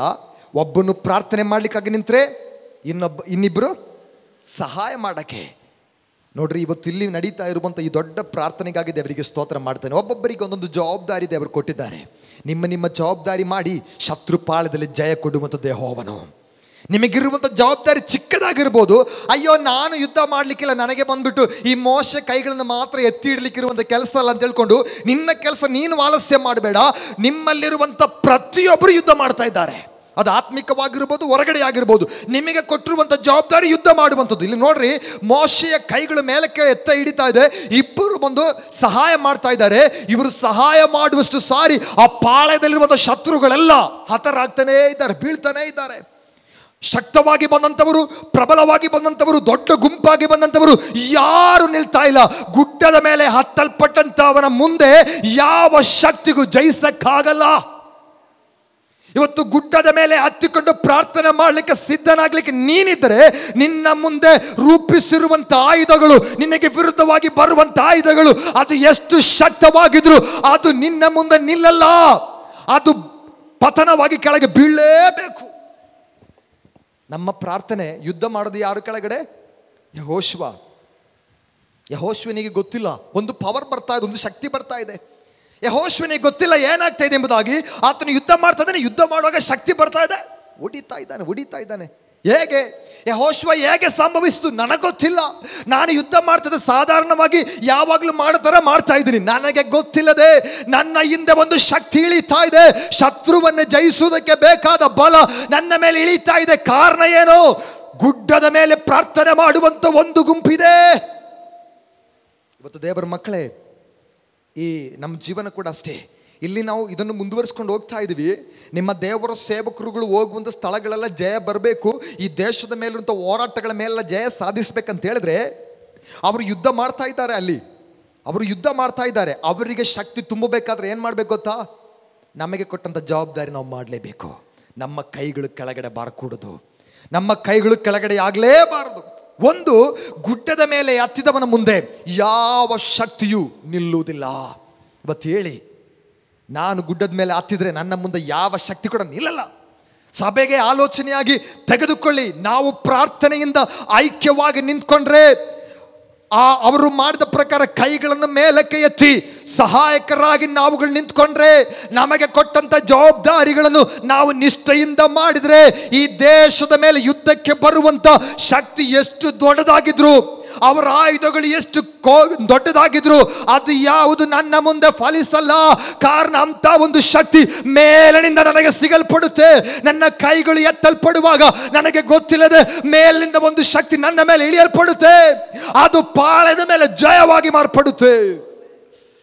Thank you Jesus. ನಂತರ ಅವರು ಹೇಳುವಂತ ಒಂದು ಪದ ಇದೆ, ಆ ವಾಕ್ಯವನ್ನು ಓದಿ ನಾನು ಮುಂದುವರಿಸ್ತಾ ಇದ್ದೇನೆ. ಅದರ 14ನೇ ವಾಕ್ಯ ತೆಗೆದವರಿದ್ರೆ ಬೇಗನೆ ಓದಿ. ವಿಮೋಚನೆ ಕಂಡ 17ನೇ ಅಧ್ಯಾಯ ಅದರ 14ನೇ ವಾಕ್ಯ.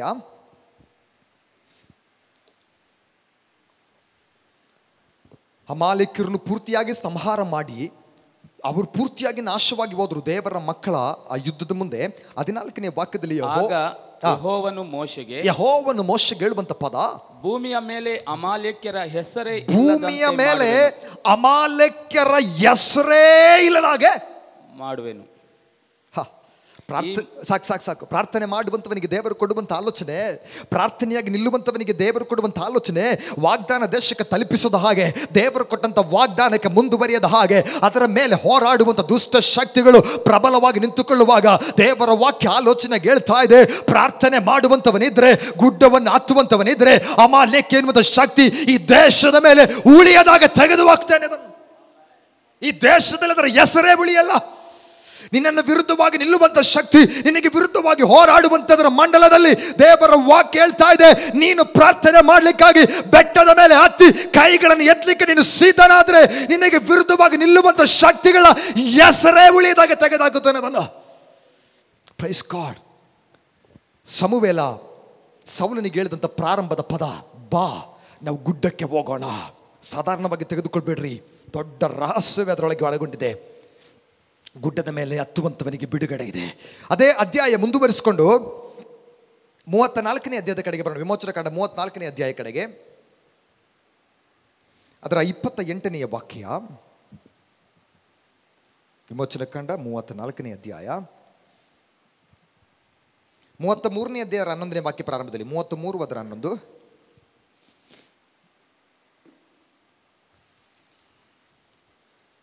ಮನುಷ್ಯರೊಳಗೆ ಒಬ್ಬನು ತನ್ನ ಸ್ನೇಹಿತನೊಡನೆ ಹೇಗೆ ಮಾತಾಡುವೆನೋ ಹಾಗೆಯೇ ಯೆಹೋವನು ಮೋಶೆಯ ಸಂಗಡ ಮುಖಾಮುಖಿಯಾಗಿ ಮಾತಾಡುತ್ತಿದ್ದನು.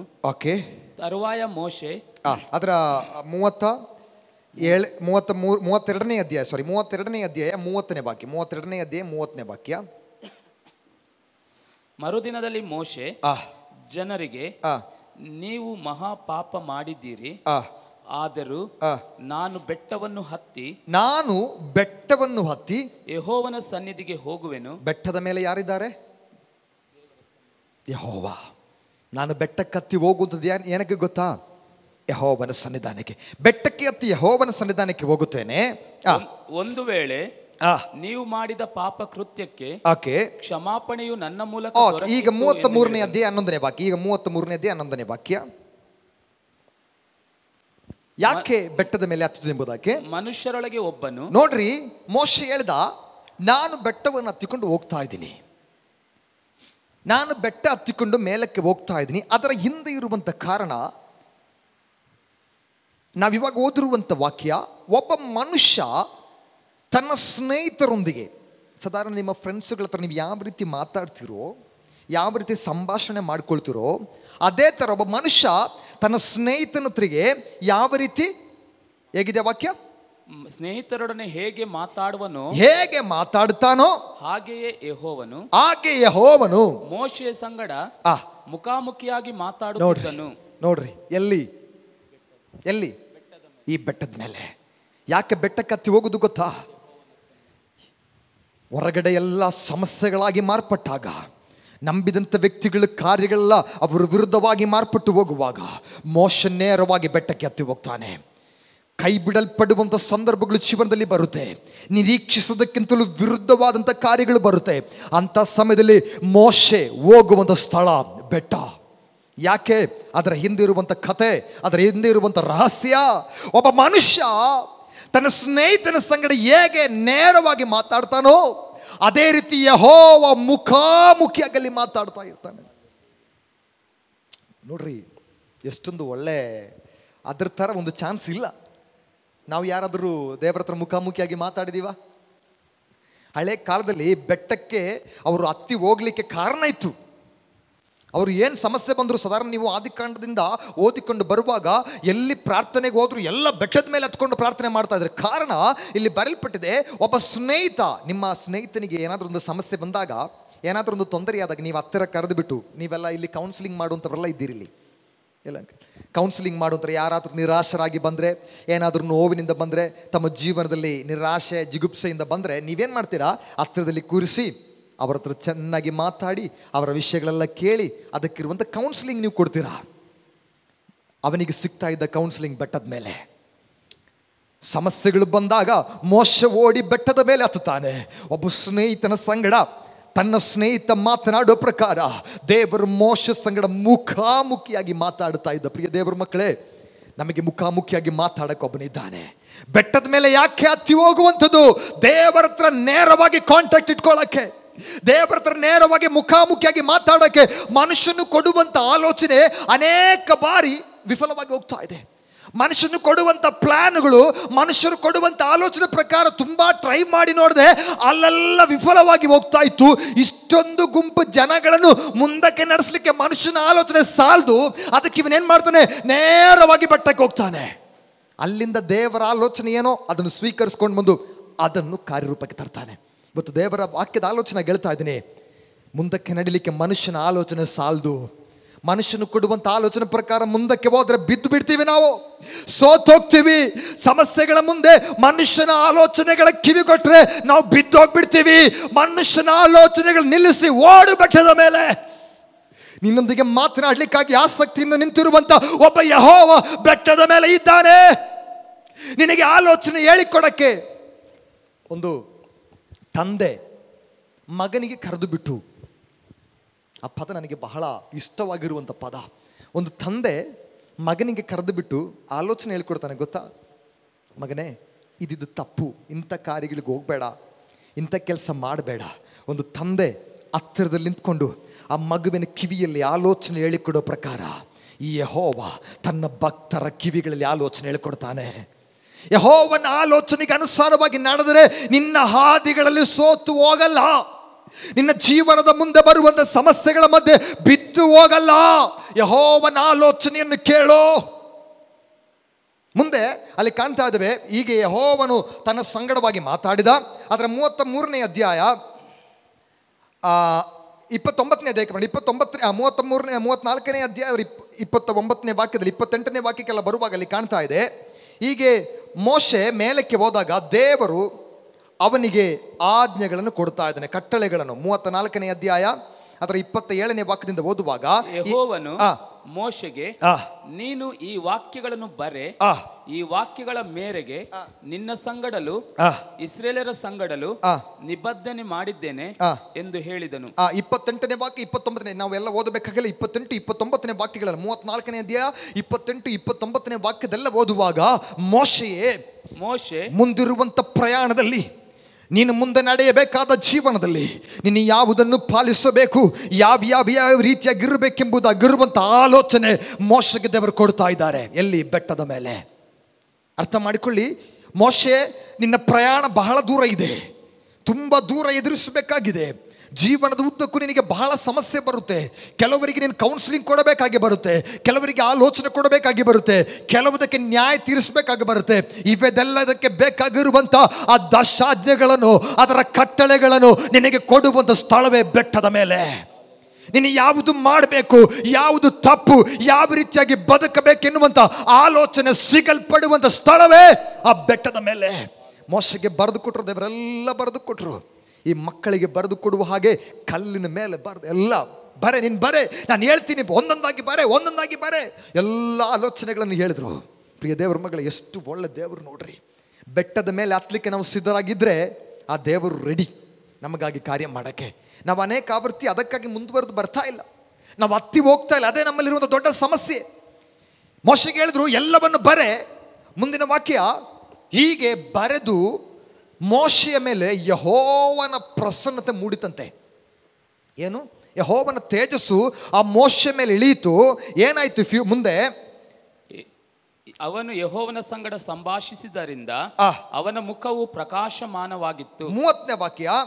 ಮೋಶೆಯ ಮುಖವು ಪ್ರಕಾಶವಾಗಿರುವುದನ್ನು ಆರೋನನು ಇಸ್ರಾಯೇಲರೆಲ್ಲರೂ ನೋಡಿ ಅವನ ಹತ್ತಿರಕ್ಕೆ ಬರುವುದಕ್ಕೆ ಭಯಪಟ್ಟರು. ಇಷ್ಟೊತ್ತು ಮೋಶೆ ವಿರುದ್ಧವಾಗಿ ನಿಂತ ವ್ಯಕ್ತಿಗಳು, ಇಷ್ಟೊತ್ತು ಮೋಶೆಗೆ ವಿರುದ್ಧವಾಗಿ ಗುಣಗುಟ್ಟಿದಂಥವರು, ಇಷ್ಟೊತ್ತು ಮೋಶೆಗೆ ವಿರುದ್ಧವಾಗಿ ಮಾತಾಡಿದ ಜನ ಮೋಶೆಯ ಮುಖ ನೋಡುವಾಗಲೇ ಭಯಪಟ್ಟು ಹಿಂದಕ್ಕೆ ಹೋಗ್ತಾ ಇದ್ದಾರೆ.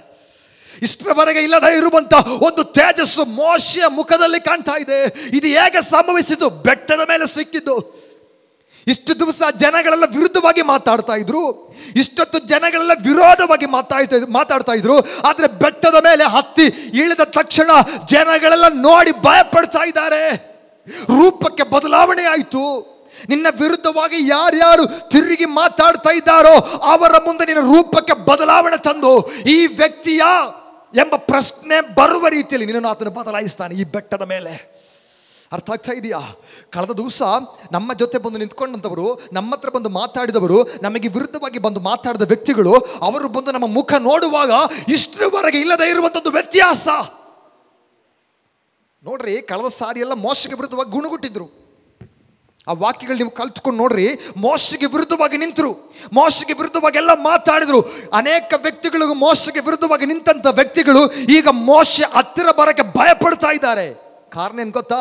ಬೆಟ್ಟದ ಮೇಲೆ ಸಿಕ್ಕಲ್ಪಟ್ಟಂತ ಪ್ರಕಾಶ, ಈ ಬೆಟ್ಟದ ಮೇಲೆ ನನಗೆ ಸಿಗಲ್ಪಟ್ಟಂತ ಆ ತೇಜಸ್ಸು. ದೇವರ ಮಗುವೇ, ದೇವರ ವಾಕ್ಯ ನಮ್ಮೊಂದಿಗೆ ಸ್ಪಷ್ಟವಾಗಿ ಮಾತಾಡ್ತಾ ಇದೆ. ಯಾರ್ಯಾರು ನಮಗೆ ವಿರುದ್ಧವಾಗಿ ತಿರುಗಿ ಮಾತಾಡಿದ್ರೋ, ಯಾರ್ಯಾರು ನಮಗೆ ವಿರುದ್ಧವಾಗಿ ನಿಂತರೋ ಅವರ ಮುಂದೆ ದೇವರು ತನ್ನ ತೇಜಸ್ಸಿನಿಂದ ನಿನ್ನನ್ನು ಮುಚ್ಚಿ ಮರೆ ಮಾಡ್ತಾನೆ. ಅಂತ ವ್ಯಕ್ತಿಗಳು ನಿನ್ನ ಮುಂದೆ ನಿಲ್ಲಕ್ಕೆ ಭಯಪಡುವರು. ನಿನ್ನ ಸಾಮರ್ಥ್ಯ ಕಂಡಲ್ಲ, ನಿನ್ನ ಶಕ್ತಿ ಕಂಡಲ್ಲ, ನಿನ್ನ ತೋಳ್ಬಲ ಕಂಡಲ್ಲ, ನಿನ್ನ ಮೇಲೆ ಇರುವಂತ ಆ ದೇವರ ತೇಜಸ್ಸನ್ನು ಕಂಡು. Praise God. ಒಂದು, ಸ್ನೇಹಿತನ ಹತ್ರ ಮಾತಾಡುವ ಹಾಗೆ ಹತ್ತಿರದಲ್ಲಿ ಬಂದು ಮಾತಾಡಕ್ಕೆ. 2, ನೀನು ಜೀವನದಲ್ಲಿ ದಾಟಬೇಕಾದ ಸ್ಥಳ ತುಂಬ ಇದೆ, ನಿನಗೆ ಬೇಕಾದ ಆಜ್ಞಾವಿಧಿಗಳನ್ನು ಕೊಡುವುದಕ್ಕಾಗಿ. 3, ನಿನಗೆ ವಿರುದ್ಧವಾಗಿ ನಿಲ್ಲುವಂಥ ವ್ಯಕ್ತಿಗಳು ತುಂಬ ಇದ್ದಾರೆ, ನಿನಗೆ ವಿರುದ್ಧವಾಗಿ ಮಾತಾಡುವಂಥವರಿದ್ದಾರೆ.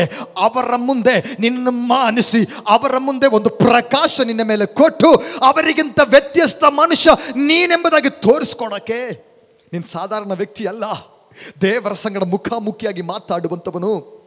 ಈ ಊರಿನ ಜನಗಳಿಗೆ ಗೊತ್ತಾಗಬೇಕು, ಸಾಧಾರಣ ವ್ಯಕ್ತಿಗಳಿಗೆ ಗೊತ್ತಾಗಬೇಕು, ನಾವು ಸಾಧಾರಣ ವ್ಯಕ್ತಿಗಳಲ್ಲ, ದೇವರ ಪ್ರಸನ್ನತೆ ಒತ್ತುಕೊಂಡು ನಡೆಯುವಂಥವರು.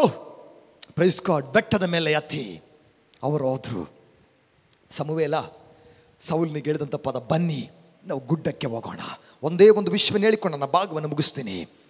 ಒಂದು ಸಾರಿ ಎಲೀಯ ಪ್ರವಾದಿ 3.5 ವರ್ಷಗಳಾಗಿ ಮಳೆ ಇಲ್ಲ, ಮಳೆ ಇಲ್ಲದೆ ಬಹಳಷ್ಟು ಕಷ್ಟಪಟ್ಟರು, ಪೂರ್ತಿಯಾಗಿ ಬಹಳ ತೊಂದರೆಗೊಳಗಾಗಿದೆ. ಒಂದು ಸಾರಿ ಎಲೀಯ ನೇರವಾಗಿ ಬೆಟ್ಟದ ಮೇಲೆ ಹತ್ತಿ ಹೋದ, ಕರ್ಮೇಲ್ ಎನ್ನುವಂಥ ಬೆಟ್ಟಕ್ಕೆ ಹತ್ತಿ ಹೋದ. 1 ವರ್ಷಗಳು 18ನೇ ಅಧ್ಯಾಯ ಅದರ 41ನೇ ವಾಕ್ಯ. 1 ವರ್ಷಗಳು 18ನೇ ಅಧ್ಯಾಯ ಅದರ 41ನೇ ವಾಕ್ಯ. ಅನಂತರ ಅವನು ಆಹಾಬನಿಗೆ, ನೀನು ಮೇಲೆ ಹೋಗಿ ಅನ್ನಪಾನಗಳನ್ನು ತೆಗೆದುಕೋ, ದೊಡ್ಡ ಮಳೆಯ ಶಬ್ದವು ಕೇಳಿಸುತ್ತದೆ ಅಂದನು. ಅದರ ಎಲೀಯ ಆಹಾಬನಿಗೆ ಹೇಳುವಂಥ ಒಂದು ಪದ, ನೀನು ಅನ್ನಪಾನಗಳನ್ನು ತೆಗೆದುಕೊಂಡು ಹೋಗುವುದಕ್ಕೆ ರೆಡಿಯಾಗಿರು ಎಂಬುದಾಗಿ ಹೇಳಿ ಎಲೀಯ ನೇರವಾಗಿ ಎಲ್ಲಿಗೆ ಹೋದ? ಬೆಟ್ಟದ ಮೇಲೆ ಹತ್ತಿ. ಎಲೀಷ ನೇರ ಬೆಟ್ಟದ ಮೇಲೆ ಹತ್ತಿ ಹೋದ.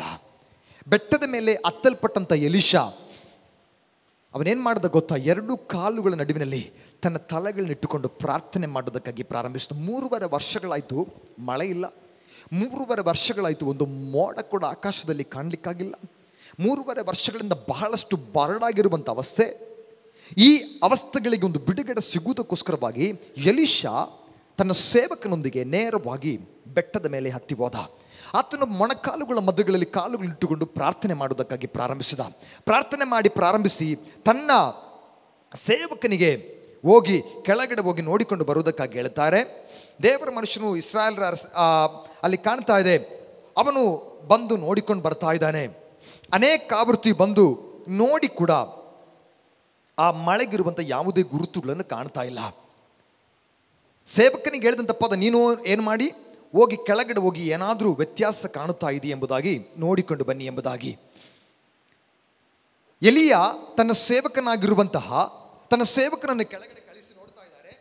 ಮಳೆಗಿರುವಂಥ ಯಾವುದೇ ಗುರುತು 42ನೇ ವಾಕ್ಯದಿಂದ ಆಹಾಬನು ಅನ್ನಪಾನಗಳನ್ನು ತೆಗೆದುಕೊಳ್ಳೋದಕ್ಕಾಗಿ ಹೋದಾಗ ಎಲಿಯನು ಕಾರ್ಮೇಲದ ತುದಿಗೆ ಹೋಗಿ ಅಲ್ಲಿ ನೆಲದ ಮೇಲೆ ಬಿದ್ದುಕೊಂಡು ಮೊಣಕಾಲಿನ ಮೇಲೆ ತಲೆಗಳನ್ನಿಟ್ಟನು. ಅವನು ತನ್ನ ಸೇವಕರಿಗೆ, ನೀನು ಮೇಲೆ ಹೋಗಿ ಸಮುದ್ರದ ಕಡೆಗೆ ನೋಡು ಎಂದು ಆಜ್ಞಾಪಿಸಿದನು. ಸೇವಕರು ಹೋಗಿ ನೋಡಿ ಬಂದು ಏನೂ ಕಾಣಲಿಲ್ಲ. ಹೀಗೆ ಅವನು ಬೆಟ್ಟವನ್ನು ಇಳಿದುಕೊಂಡು ಅನೇಕ ಸಾರಿ ಬಂದ. ಹೋಗಿ ನೋಡುವಂಥ ಸಮಯದಲ್ಲಿ ಯಾವುದೇ ಗುರುತುಗಳಿಲ್ಲ. ಆದರೆ 7ನೇ ಸಾರಿ ಬಂದಾಗ 7ನೇ ಸಾರಿಗೆ ಒಂದು ವ್ಯತ್ಯಸ್ತವಾದ ನೋಟ ಅವನು ಕಾಣ್ತಾ ಇದ್ದಾನೆ. ಏನು ಗೊತ್ತಾ? 6 ಸಾರಿ ಇಲ್ಲದೆ ಇರುವಂಥ ಒಂದು ಅಂಗೈಯಷ್ಟು ಚಿಕ್ಕದಾಗಿರುವಂಥ ಮೋಡ ಆಕಾಶದಲ್ಲಿ ಕಾಣ್ತಾ ಇದೆ. 6 ಸಾರಿ ಬಂದು ಹೇಳಿದ್ದು ಇಲ್ಲ ಎನ್ನುವಂಥ ಉತ್ತರ. 7ನೇ ಸಾರಿ ಅಂಗೈಯಷ್ಟು ಚಿಕ್ಕದಾಗಿರುವಂಥ ಮೋಡ ಕಾಣ್ತಾ ಇದೆ. ತಕ್ಷಣ ಅವನು ಹೇಳ್ದ, ರಥಗಳನ್ನು ಕಟ್ಟಿಕೊಂಡು ಓಡು, ದೊಡ್ಡ ಮಳೆಯ ಶಬ್ದ ಕೇಳ್ತಾ ಇದೆ. ಅದರ ಉತ್ತರ ಅದಕ್ಕಿರುವಂಥ ಆ ಭಾಗಗಳೆಲ್ಲ ಓದಿಕೊಂಡು, ನಾನು ಆ ಭಾಗವನ್ನು ವಿವರಿಸಲಿಕ್ಕಾಗಿ ಇಚ್ಛೆಪಡ್ತಲ್ಲ, ಅಲ್ಲಿಗೆ ಮುಗಿಸ್ತಾ ಇದ್ದೇನೆ. ಆ ಭಾಗಗಳೆಲ್ಲ ಓದಿಕೊಂಡು ಬರುವ ಕಾಣ್ತಾ ಇದೆ. ಬೆಟ್ಟದ ಮೇಲೆ ಅವನು ಹತ್ತಿ ಓದದ್ದು ಒಂದು ವಿಷಯಕ್ಕೆ ಬಿಡುಗಡೆಗಾಗಿ. ಆ ದೇಶದ ಮೇಲೆ ಇದೊಂದು ದೊಡ್ಡ ಸಮಸ್ಯೆಗೆ ಒಂದು ಬಿಡುಗಡೆ ಸಿಗಬೇಕೆಂಬುದಾಗಿ ಎಲಿಯ ಬೆಟ್ಟದ ಮೇಲೆ ಹತ್ತಿದ್ದು. ಬೆಟ್ಟದ ಮೇಲೆ ಹತ್ತಿದಾಗ ಒಂದು ದೊಡ್ಡ ವಿಷಯದೊಂದಿಗೆ, ಪ್ರಾರ್ಥನಾ ಮನವಿಯೊಂದಿಗೆ ಹೋದ. ತಿರುಗಿ ಬಂದಾಗ ಬಿಡುಗಡೆಯೊಂದಿಗೆ ಬಂದ. ಆ ಭಾಗವನ್ನು ಅಲ್ಲಿಗೆ ಮುಗಿಸ್ತಾ ಇದ್ದೇನೆ. ಬೆಟ್ಟದ ಮೇಲೆ ಯಾಕೆ ಹತ್ತಬೇಕು? ಹೋಗುವ ಸಮಯದಲ್ಲಿ ತನ್ನ ಮನಸ್ಸಿನೊಳಗೆ ಒಂದು ವಿಷಯ ಇತ್ತು, ಹೇಗಾದರೂ ಮಾಡಿ ಈ ವಿಷಯಕ್ಕೆ ಪರಿಹಾರ ಸಿಗಬೇಕು. ಬಹಳ ದೀರ್ಘ ವರ್ಷಗಳಿಂದ ಕಾಡುತ್ತಾ ಇರುವಂಥ ಒಂದು ಸಮಸ್ಯೆ, ಈ ಸಮಸ್ಯೆಗೆ ಒಂದು ಬಿಡುಗಡೆ ಸಿಗಬೇಕು. ಬೆಟ್ಟದ ಮೇಲೆ ಹತ್ತಿದಾಗ ಪ್ರಾರ್ಥನಾ ಮನವಿಯೊಂದಿಗೆ ಹೋದ. ಬೆಟ್ಟ ಇಳಿದುಕೊಂಡು ಬಂದಾಗ ಪ್ರಾರ್ಥನೆ ಉತ್ತರಗಳೊಂದಿಗೆ ಬಂದ. ಇವತ್ತು ದೇವರ ಮಗುವೆ, ಬೆಟ್ಟ ಹತ್ತಲಿಕ್ಕೆ ನಾವು ಸಿದ್ಧರಾಗಿರಬೇಕು. ಇದೇ ಸಮುವೇಲ ಸೌಲನಿಗೆ ಹೇಳಿದು, ಬನ್ನಿ ನಾವು ಗುಡ್ಡಕ್ಕೆ ಹೋಗೋಣ. ಯಾಕೆ ಗೊತ್ತಾಯ್ತಲ್ಲ? ಗುಡ್ಡದ ಮೇಲೆ ಏನಿದೆ ಎಂಬುದಾಗಿ. ಗುಡ್ಡದ ಮೇಲೆ ದೇವರ ಪ್ರಸನ್ನತೆ ಇಳಿಯುವಂಥ ಸ್ಥಳ, ನಿನ್ನನ್ನು ಸಂಪೂರ್ಣವಾಗಿ ಬದಲಾಯಿಸುವಂಥ ಸ್ಥಳ. ಎರಡನೇದಾಗಿ ಸಮುವೇಲನ ಹೇಳಿರುವಂಥ ಪದ, ಇವತ್ತು ನಾವು ಒಟ್ಟಿಗೆ ಆಹಾರವನ್ನು ಸೇವಿಸಬೇಕು. ಅಲ್ಲಿ ನಾವು 9ನೇ ಅಧ್ಯಾಯ 19ನೇ ವಾಕ್ಯದ 2ನೇ ಪದ, ಇವತ್ತು ನನ್ನ ಸಂಗಡ ನೀನೇನು ಮಾಡಬೇಕು? ಊಟ ಮಾಡಬೇಕು. 1, ಬನ್ನಿ ಗುಡ್ಡದ ಮೇಲೆ ಹೋಗೋಣ. 2, ಇವತ್ತು ನನ್ನ ಸಂಗಡ ಊಟ ಮಾಡಬೇಕು. ಊಟ ಮಾಡಬೇಕು ಅಂದರೆ ಪ್ರಾರಂಭದಲ್ಲಿ ನಾವು ಓದಿರುವಂಥ ಪದ ಅಲ್ಲಿ ಬರೆಯಲ್ಪಟ್ಟಿದೆ, ಅವನು ಪ್ರತಿ ದಿವಸ ಮೇಲಕ್ಕೆ ಹೋಗುತ್ತಾನೆ. 13ನೇ ವಾಕ್ಯದ ಕೊನೆಯ ಭಾಗ, ಯಜ್ಞಾಹಾರಕ್ಕಾಗಿ ಅನಂತರ ಕರೆಯಲ್ಪಟ್ಟಂಥವರು ಊಟ ಮಾಡ್ತಾರೆ. 13ನೇ ವಾಕ್ಯದ ಕೊನೆಯ ಭಾಗ, ಕರೆಯಲ್ಪಟ್ಟಂಥವರು ಊಟ ಮಾಡ್ತಾರೆ. ಎಲ್ರಿಗೂ ಈ ಪ್ರವಾದಿಯೊಂದಿಗೆ ಕೂತ್ಕೊಂಡು ಊಟ ಮಾಡೋಕ್ಕೆ ಅರ್ಹತೆ ಇಲ್ಲ. ದರ್ಶಿ ಎಂಬುದಾಗಿ ಹೇಳುವಾಗ ಗೌರವಿಸಲ್ಪಡುವಂಥ ವ್ಯಕ್ತಿ, ಆ ದೇಶದಲ್ಲೇ ಬಹಳಷ್ಟು ಅಂದರೆ ರೆಸ್ಪೆಕ್ಟ್ ಇರುವಂಥ ವ್ಯಕ್ತಿ, ಎಲ್ಲರಿಗೂ ಅವನ ಹತ್ರ ಹೋಗಿ ಊಟ ಮಾಡೋಕ್ಕಾಗಲ್ಲ. ಎಲ್ರಿಗೂ ಅವರ ಸಂಗಡ ಹೋಗಿ ಕೂತ್ಕೊಳ್ಳೋಕ್ಕಾಗಲ್ಲ. ಯಾರು ಕರೆಯಲ್ಪಟ್ಟಿದ್ದಾರೋ, ಯಾರು ಆರಿಸಲ್ಪಟ್ಟಿದ್ದಾರೋ ಅವರಿಗೆ ಮಾತ್ರವೇ ಅಲ್ಲಿ ಬಂದು ಕೂತ್ಕೊಳ್ಳೋಕ್ಕೆ ಯೋಗ್ಯತೆ ಇದೆ. ಸೌಲನಿಗೆ ದೇವರು ಹೇಳ್ದ, ಪ್ರವಾದಿ ಹೇಳ್ದ, ಸಮುವೇಲನ ಹೇಳ್ದ, ಇವತ್ತು ನಾವು ಒಟ್ಟಿಗೆ ಆಹಾರ ತಿನ್ನಬೇಕು.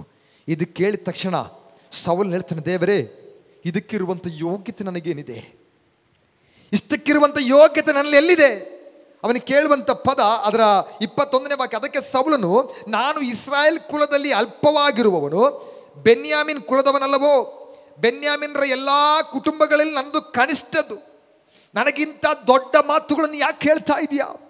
ಇದಕ್ಕೆ ಬೇಕಾಗಿರುವಂಥ ಅರ್ಹತೆ, ಇದಕ್ಕೆ ಬೇಕಾಗಿರುವಂಥ ಯೋಗ್ಯತೆ ನನಗಿಲ್ಲ.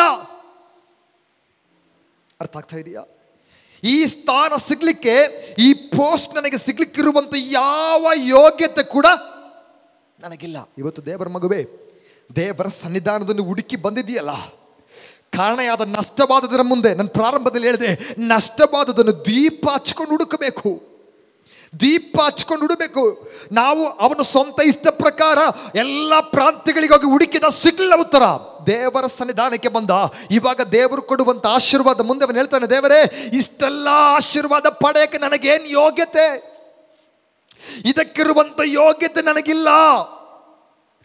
ಸೌಲನೇ, ನೀನು ಕತ್ತೆಗಳನ್ನು ಕಾಯ್ತಾ ಅಲ್ಲಿ ಇಲ್ಲಿ ಹೋಗ್ತಾ ಇದ್ದಂಥ ವ್ಯಕ್ತಿ ಅಲ್ವಾ? ಇವತ್ತು ರಾಜರು ಅಂದರೆ ದರ್ಶಿಗಳ ಜೊತೆಯಲ್ಲಿ ಕೂತ್ಕೊಂಡು ಊಟ ಮಾಡುವುದಕ್ಕಾಗಿ ಹೇಳುವಷ್ಟು ಯೋಗ್ಯತೆ ನನಗಿಲ್ಲ.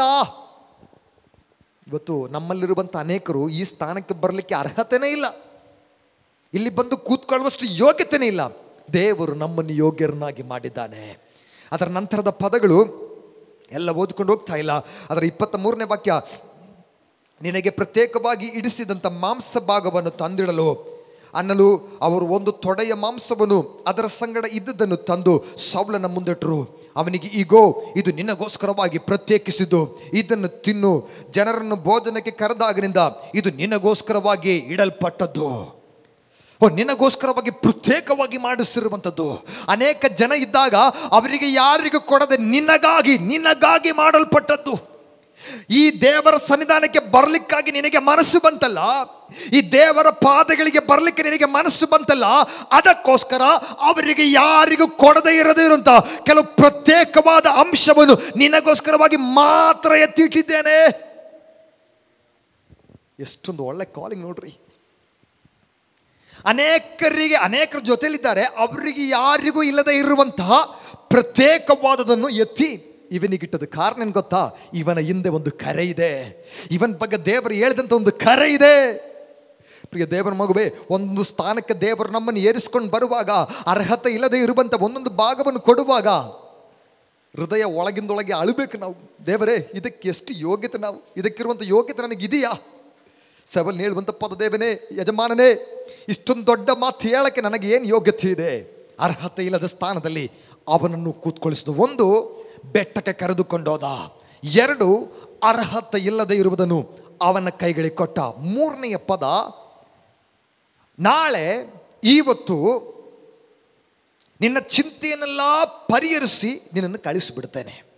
ನೀನು ಬಂದಾಗ ಒಂದು ಚಿಂತೆ ಇತ್ತು ನಿನಗೆ, ಬಂದಾಗ ಒಂದು ಟೆನ್ಷನ್ ಇತ್ತು ನಿನಗೆ, ಏನೋ ಒಂದು ಚಿಂತೆಯ ಮೇಲೆ ಬಂದಿದ್ಯಾ, ನೀನು ತಿರುಗಿ ಹೋಗುವಾಗ ನಿನ್ನ ಚಿಂತೆಯನ್ನು ಪರಿಹರಿಸಿ ನಾನು ಕಳಿಸ್ತೀನಿ. ಮನೆ ಬಿಟ್ಟು ಬಂದಾಗ ಒಂದು ಪರ್ಟಿಕ್ಯುಲರ್ ಚಿಂತೆಯೊಂದಿಗೆ ನೀನು ಬಂದಿದ್ಯಾ, ನೀನು ಈ ಸ್ಥಳವನ್ನು ಬಿಟ್ಟು ಹೋಗುವಾಗ ನಿನ್ನ ಚಿಂತೆಗೆ ಪರಿಹಾರವನ್ನು ಕೊಟ್ಟು ಕಳಿಸುತ್ತೇನೆ. ಇವತ್ತು ದೇವರ ಸಭೆಯೊಂದಿಗೆ ದೇವರ ಆಲೋಚನೆಯಾಗಿ ಹೇಳ್ತಾ ಇದ್ದೇನೆ, ನೀನು ಇದರ ಒಳಗಡೆ ಬಂದಾಗ ಮನೆಯಿಂದಲೇ ದುಃಖದೊಂದಿಗೆ, ಯಾವುದೋ ಚಿಂತೆಯೊಂದಿಗೆ ಬಂದಿದೆಯಾ, ದೇವರ ವಾಕ್ಯ ಹೇಳುತ್ತೆ, ಈ ಸ್ಥಳವನ್ನು ಬಿಟ್ಟು ಹೋಗುವಾಗ ನಿನ್ನ ಚಿಂತೆಯನ್ನೆಲ್ಲ ನಾನು ತೆಗೆದು ಹಾಕ್ತೇನೆ. ಜೀಸಸ್. ಬಹಳ ನೋವಿನಿಂದ ಬಹಳ ಅಲೆದಾಡಿದ್ಯಲ್ಲ ನೀನು, ಅಲ್ಲಿ ಹುಡುಕಿ ಬಹಳ ಅಲೆದಾಡಿದ್ಯಲ್ಲ, ನಿನ್ನ ಸ್ವಂತ ಶಕ್ತಿಯಿಂದ ಅಲ್ಲಿಲ್ಲೆಲ್ಲ ಹೋಗಿ ಹುಡುಕಾಡ್ಕೊಂಡಿದ್ಯಲ್ಲ, ಅಲ್ಲಿ ಎಲ್ಲೂ ಸಿಗದೇ ಇರುವಂತ ನಿನ್ನ ನೋವು ಯೆಹೋವನ ಸನ್ನಿಧಾನಕ್ಕೆ ಬಂದಾಗ ಯೆಹೋವನ ಕಂಡ. ನೀನು ತಿರುಗಿ ಹೋಗುವಾಗ ನಿನ್ನ ಚಿಂತೆ ಉಳ್ಳವಳಾಗಿ ಎಲ್ಲ ಹೋಗುವಂಥದ್ದು, ನಿನ್ನ ಚಿಂತೆ ಪರಿಹರಿಸಲ್ಪಟ್ಟವರಾಗಿ ಹೋಗ್ತೀಯಾ. ಒಂದು ಸಾರಿ, ಥ್ಯಾಂಕ್ ಯು ಜೀಸಸ್, ಒಂದು ಸಾರಿ ಹನ್ನ ದೇವರ ಸನ್ನಿಧಾನಕ್ಕೆ ಬಂದ್ಲು. ಯಾಕೆ ಗೊತ್ತಾ? ಒಂದು ಮಗು ಬೇಕು. ಮನೆಯಲ್ಲಿ ತುಂಬ ಹೀಯಾಳಿಸಲ್ಪಡುವಿಕೆ ಗುರಿಯಾಗ್ತಾ ಇದ್ದಾನೆ. ಹನ್ನಳಿಗೆ ಮಾತ್ರ ಮಕ್ಕಳಿಲ್ಲ, ಪೆನಿನ್ನಳಿಗೆ ಮಕ್ಕಳಿದ್ದಾರೆ. ಎಲ್ಕಾನ ಬಹಳವಾಗಿ ಹನ್ನಳನ್ನು ಪ್ರೀತಿ ಮಾಡ್ತಾ ಇದ್ರು.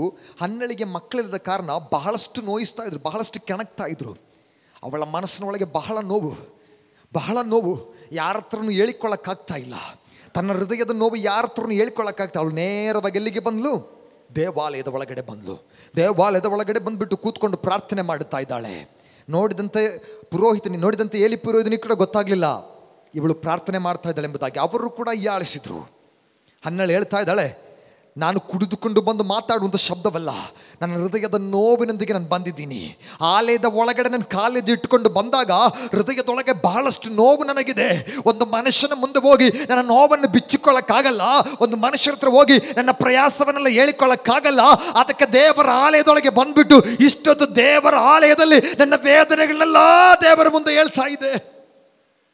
ನಾನು ಬಂದಾಗ ಬಹಳ ನೋವಿನಿಂದ ಆಲಯಕ್ಕೆ ಬಂದೆ, ನನ್ನ ಹೃದಯದ ನೋವನ್ನೆಲ್ಲ ದೇವರ ಮುಂದೆ ಬಿಚ್ಚಿಡ್ತಾ ಇದೆ.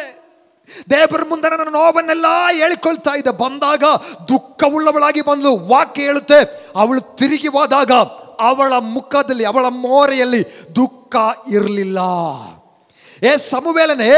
ಸೌಲನೇ, ನೀನು ಸಮುವೇಲನ ಬಳಿಗೆ ಬಂದದ್ದು ದುಃಖದೊಂದಿಗೆ, ಸಮುವೇಲನ ಬಳಿಗೆ ಬಂದದ್ದು ನಿರಾಶೆಯೊಂದಿಗೆ, ಸಮುವೇಲನ ಬಳಿಗೆ ಬಂದದ್ದು ಕೆಲವು ನಷ್ಟದೊಂದಿಗೆ. ನೀನು ತಿರುಗಿ ಮನೆಗೆ ಸೇರುವಾಗ ನಿನ್ನ ದೇವರ ಪಾದಕ್ಕೆ ಬಂದಿದೆಯಲ್ಲ, ದೇವರ ಪಾದ ಸನ್ನಿಧಾನಕ್ಕೆ ಬಂದಿದೆಯಲ್ಲ, ಎಲ್ಲಿ ನಷ್ಟ ಸಂಭವಿಸಲ್ಪಟ್ಟಿದೆಯೋ, ಯಾವ ಭಾಗದಲ್ಲಿ ನಷ್ಟವಾಗಿದೆಯೋ, ನಿನ್ನ ಪ್ರಾರ್ಥನೆಗೆ ಬಂದು ಕೂತ್ಕೊಂಡು ಆಗ ನಷ್ಟವಾದ ಭಾಗದಲ್ಲಿ ದೇವರದನ್ನು ತುಂಬಿಸಕ್ಕೆ ಶಕ್ತ. ನೀನು ಇಲ್ಲಿ ಬಂದು ಪ್ರಾರ್ಥನೆ ಮಾಡಿ ತಿರುಗಿ ಮನೆಗೆ ಹೋಗುವಾಗ ನಷ್ಟವಾದುದು ನಿನ್ನ ಮನೆ ಒಳಗೆ ಇರುತ್ತೆ. ಜೀಸಸ್, ನೀನು ಬಂದಾಗ ಒಂದು ನಷ್ಟದ ಮೇಲೆ ಬಂದಿದ್ಯಾ, ನಷ್ಟದ ಮುಂದೆ ದೇವರ ಪಾದಪೀಠಕ್ಕೆ ಬಂದಿದ್ಯಾ. ಇಲ್ಲಿ ಕುಳಿತುಕೊಂಡು ನೀನು ತಿರುಗಿ ಮನೆಗೆ ಹೋಗುವಾಗ ನಿನಗೆ ಗೊತ್ತಾಗುತ್ತೆ, ನೀನು ಪ್ರಾರ್ಥನೆ ಮಾಡಿದ ಅದೇ ಸಮಯದಲ್ಲಿ ನಿನ್ನ ಮನೆಯ ಒಳಗಡೆ ನಷ್ಟವಾದುದು ತಿರುಗಿ ಬಂದು ಸೇರಿತು. ನಂಬ್ತೀರ? ಇವತ್ತು ಎಷ್ಟು ಜನ ನಂಬುತ್ತೀರದನ್ನ? ಹಲ್ಲೆಲೂಯಾ. ನಾವು ದೇವರ ಪಾದಪೀಠದಲ್ಲಿ ಬಂದದ್ದು ಸುಮ್ಮನೆ ಅಲ್ಲ.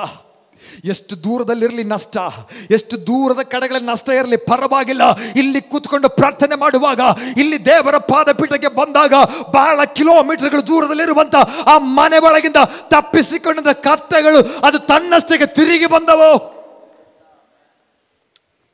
ಜೀಸಸ್, ದೇವರ ಪಾದಪೀಠಕ್ಕೆ ಬರುವಂತ ಮನಸ್ಸು ನಮಗಿರಬೇಕು. Thank you Jesus. ಸೌಲನಿಗೆ ಹೇಳುವಂಥ ಪದ, ಅದರ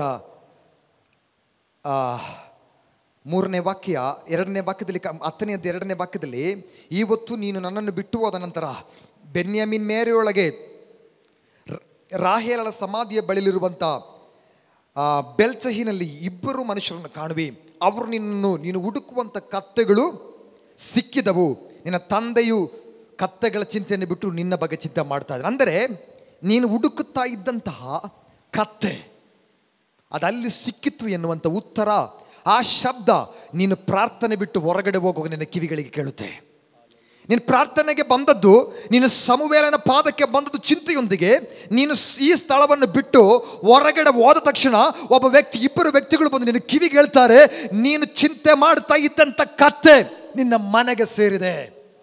ಪ್ರೈಸ್ ಗಾಡ್. ಇವತ್ತು ಹಂಗಿದ್ರೆ ನಂಬಿಕೆ ಇಟ್ಕೊಳ್ಳಿ, ಪ್ರಾರ್ಥನೆ ಮುಗಿಸಿ ಇಲ್ಲಿಂದ ಆಲಯದಿಂದ ಹೊರಗಡೆ ಹೋಗುವಾಗ ನಿನಗಿರುವಂಥ ಚಿಂತೆ, ನಿನಗಿರುವಂಥ ನಷ್ಟ, ನೀನು ಎಲ್ಲಿ ನಷ್ಟ ಅನುಭವಿಸಿದೆಯೋ ಆ ಭಾಗದಲ್ಲಿ ನೀನು ಪ್ರಾರ್ಥನೆಯಿಂದ ತಿರುಗಿ ಹೋಗುವಾಗ ಆ ಜಾಗದಲ್ಲಿ ದೇವರು ಆ ನಷ್ಟವನ್ನು ತಿರುಗಿ ಸೇರಿಸ್ತಾನೆ. ಆ ಶಬ್ದ ನೀನು ಕೇಳ್ತೀಯ. ನಷ್ಟವಾಯಿತೆಂಬುದಾಗಿ ಹೇಳಿದಂಥ ಜಾಗದಲ್ಲಿ ಅದನ್ನು ದೇವರು ತುಂಬಿಸಿದ್ದಾನೆ ಎನ್ನುವಂಥ ವಾರ್ತೆ ನಿನ್ನ ಕಿವಿಗಳಲ್ಲಿ ಬಂದು ಕೇಳಲಿಕ್ಕಾಗದೆ ದಿವಸ. ದೇವರ ಸಾನ್ನಿಧ್ಯ ಬಿಟ್ಟು ಹೊರಡಬೇಡ. ನಷ್ಟವಾಗಲ್ಪಡುವಾಗ ಎಲ್ಲಿಗೆ ಹೋಗಬೇಡ, ದೇವರ ಪಾದಕ್ಕೆ ಓಡಿ ಬಾ. ಈ ನಷ್ಟ ನಿನ್ನ ಜೀವನದಲ್ಲಿ ನಿನ್ನನ್ನು ಸೋಲಿಸ್ಲಿಕ್ಕಾಗಿ ಅಲ್ಲ, ಅದು ನಿನ್ನ ಜೀವನವನ್ನೇ ಬದಲಾಯಿಸಕ್ಕೆ.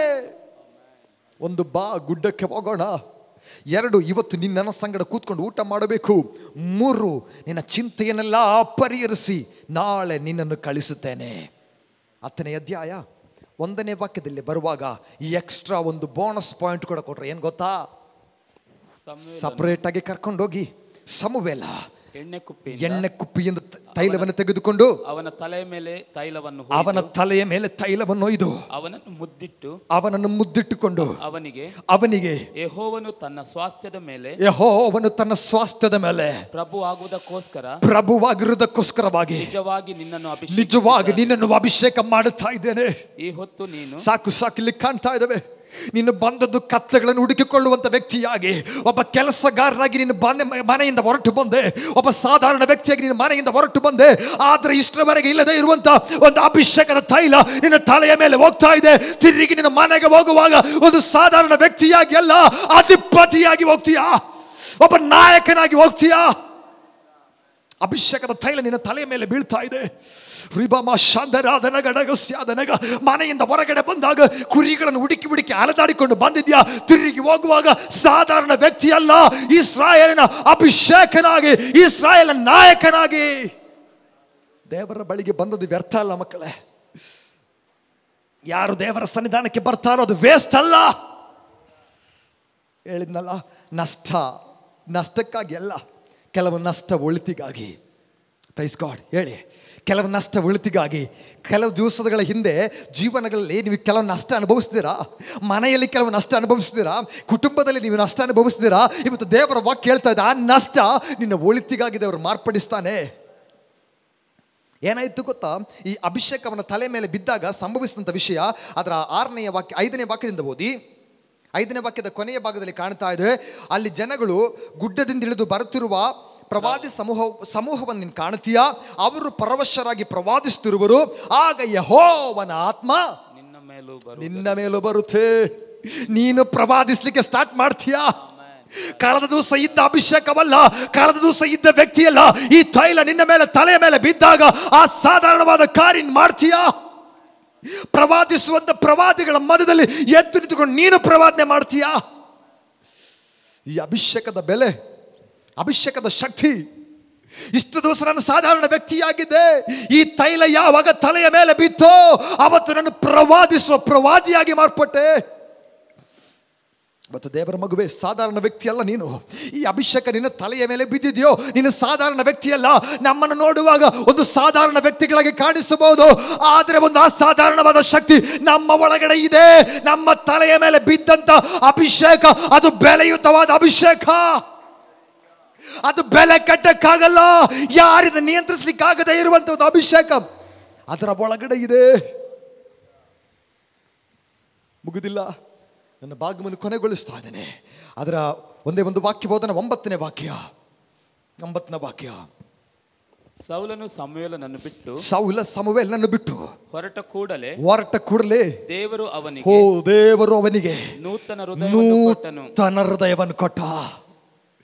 ಸೌಲನನ್ನು ಬಿಟ್ಟು ಅವನು ಹೋಗುತ್ತಾ ಇದ್ದ ಹಾಗೆ ದೇವರು ಅವನ ಹೃದಯವನ್ನು ತೆಗೆದು ಬಿಸಾಡಿ ಹೊಸ ಹೃದಯವನ್ನು ಕೊಟ್ಟ. ಅದೇ ದಿನದಲ್ಲಿ ಎಲ್ಲ ಗುರುತುಗಳು ಸಂಭವಿಸಿದವು. ಸಾಕು. ತಿರುಗಿ ನೀನು ಮನೆಗೆ ಹೋಗುವಾಗ ಬಂದ ಪ್ರಕಾರ ಎಲ್ಲ ಹೋಗುವಂಥದ್ದು ಒಂದು ನೂತನ ಹೃದಯ. ಇವತ್ತು ಕೇಳ್ಕೊಳ್ಳಿ, ನಾನು ಮನೆಗೆ ಹೋಗುವುದಕ್ಕಿಂತ ಮುಂಚೆ ನನ್ನಲ್ಲಿ ಆತ ನೂತನ ಹೃದಯ ಕೊಡ್ತಾನೆ. ನನ್ನ ಸ್ವಭಾವಕ್ಕೊಂದು ವ್ಯತ್ಯಾಸ. ಮನೆಯಲ್ಲಿ ಅಪ್ಪ ಕಾಯ್ತಾ ಇದ್ದಾನೆ, ಕೀಶ ಕಾಯ್ತಾ ಇದ್ದಾನೆ. ಓದ ಸೌಲನೆಲ್ಲ ತಿರುಗಿ ಬಂದದ್ದು.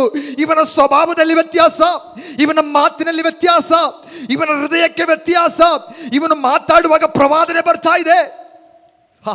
ಎಷ್ಟೊಂದು ಚೇಂಜ್ ನೋಡಿ. ಕಾರಣ ಒಂದೇ, ದೇವರ ಪಾದಕ್ಕೆ ಬಂದದ್ದು. ಇದರ ರೀಸನ್ ಏನು ಗೊತ್ತಾ? ದೇವರ ಪಾದಪೀಠದಲ್ಲಿ ಕಳೆದಂತ ಕೆಲವು ಕ್ಷಣ ನಿನ್ನ ಕುಟುಂಬದವರೇ ಆಶ್ಚರ್ಯಪಡಬೇಕು. ಆಮೇನ್.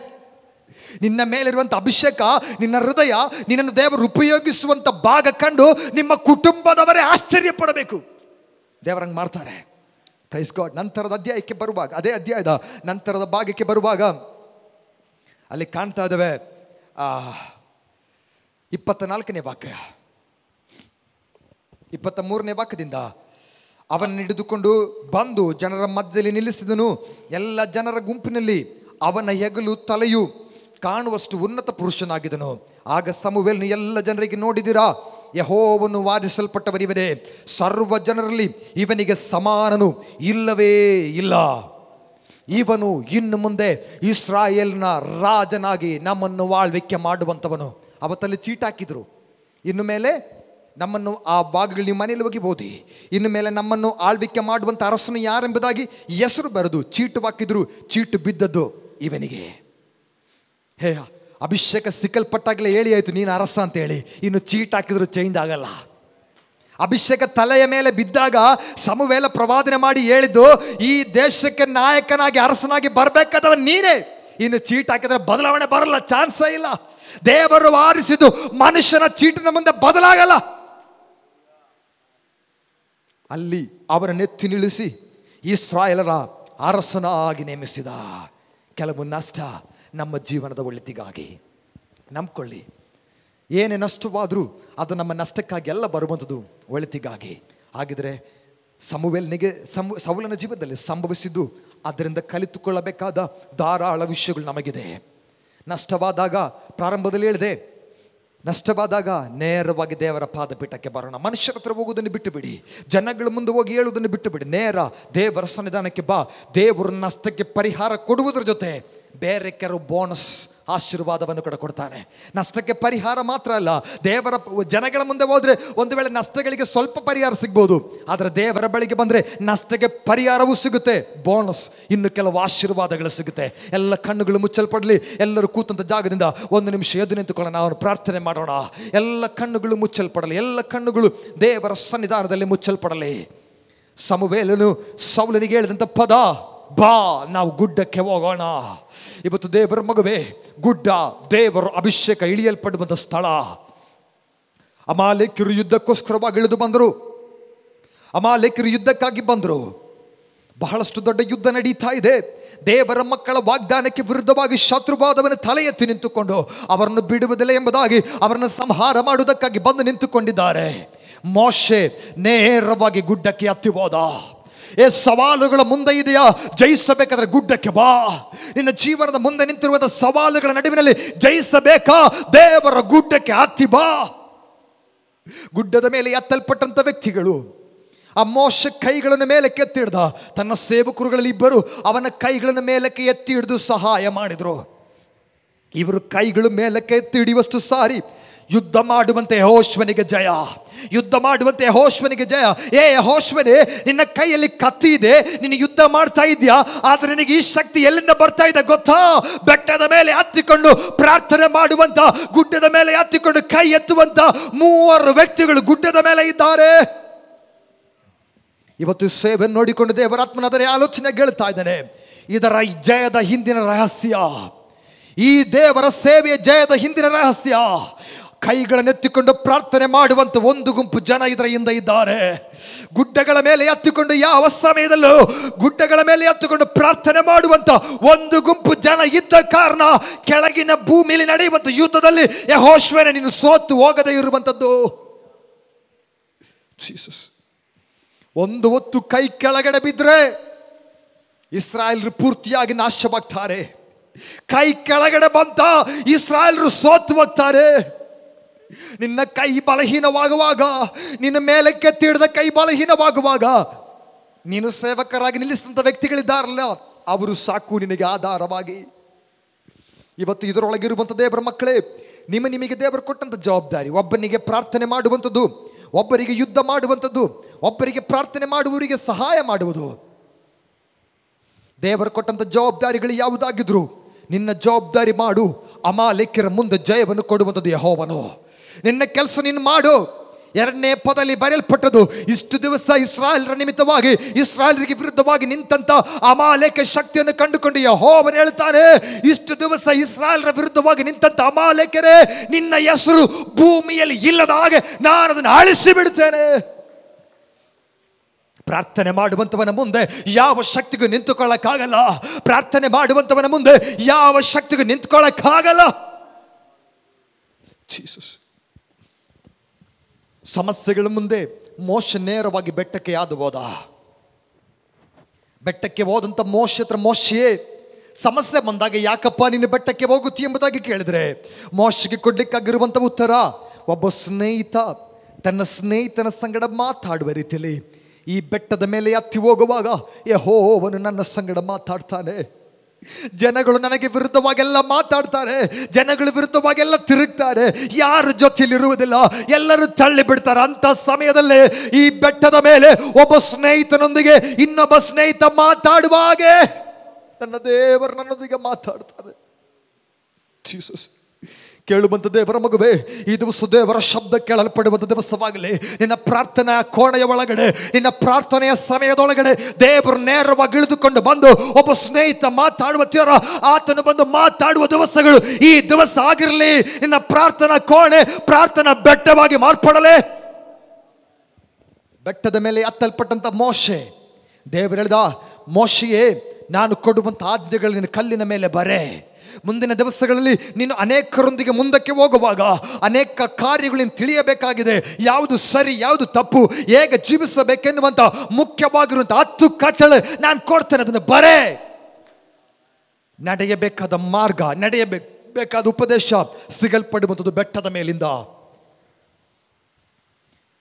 ಮೋಶೆ ಬೆಟ್ಟಕ್ಕೆ ಹತ್ತಿ ಹೋದಾಗ ಅನೇಕರು ಮೋಶೆಗೆ ವಿರುದ್ಧವಾಗಿ ನಿಂತರು, ಅನೇಕರು ಮೋಶೆಗೆ ವಿರುದ್ಧವಾಗಿ ಗುಣಗುಟ್ಟಿದ್ರು.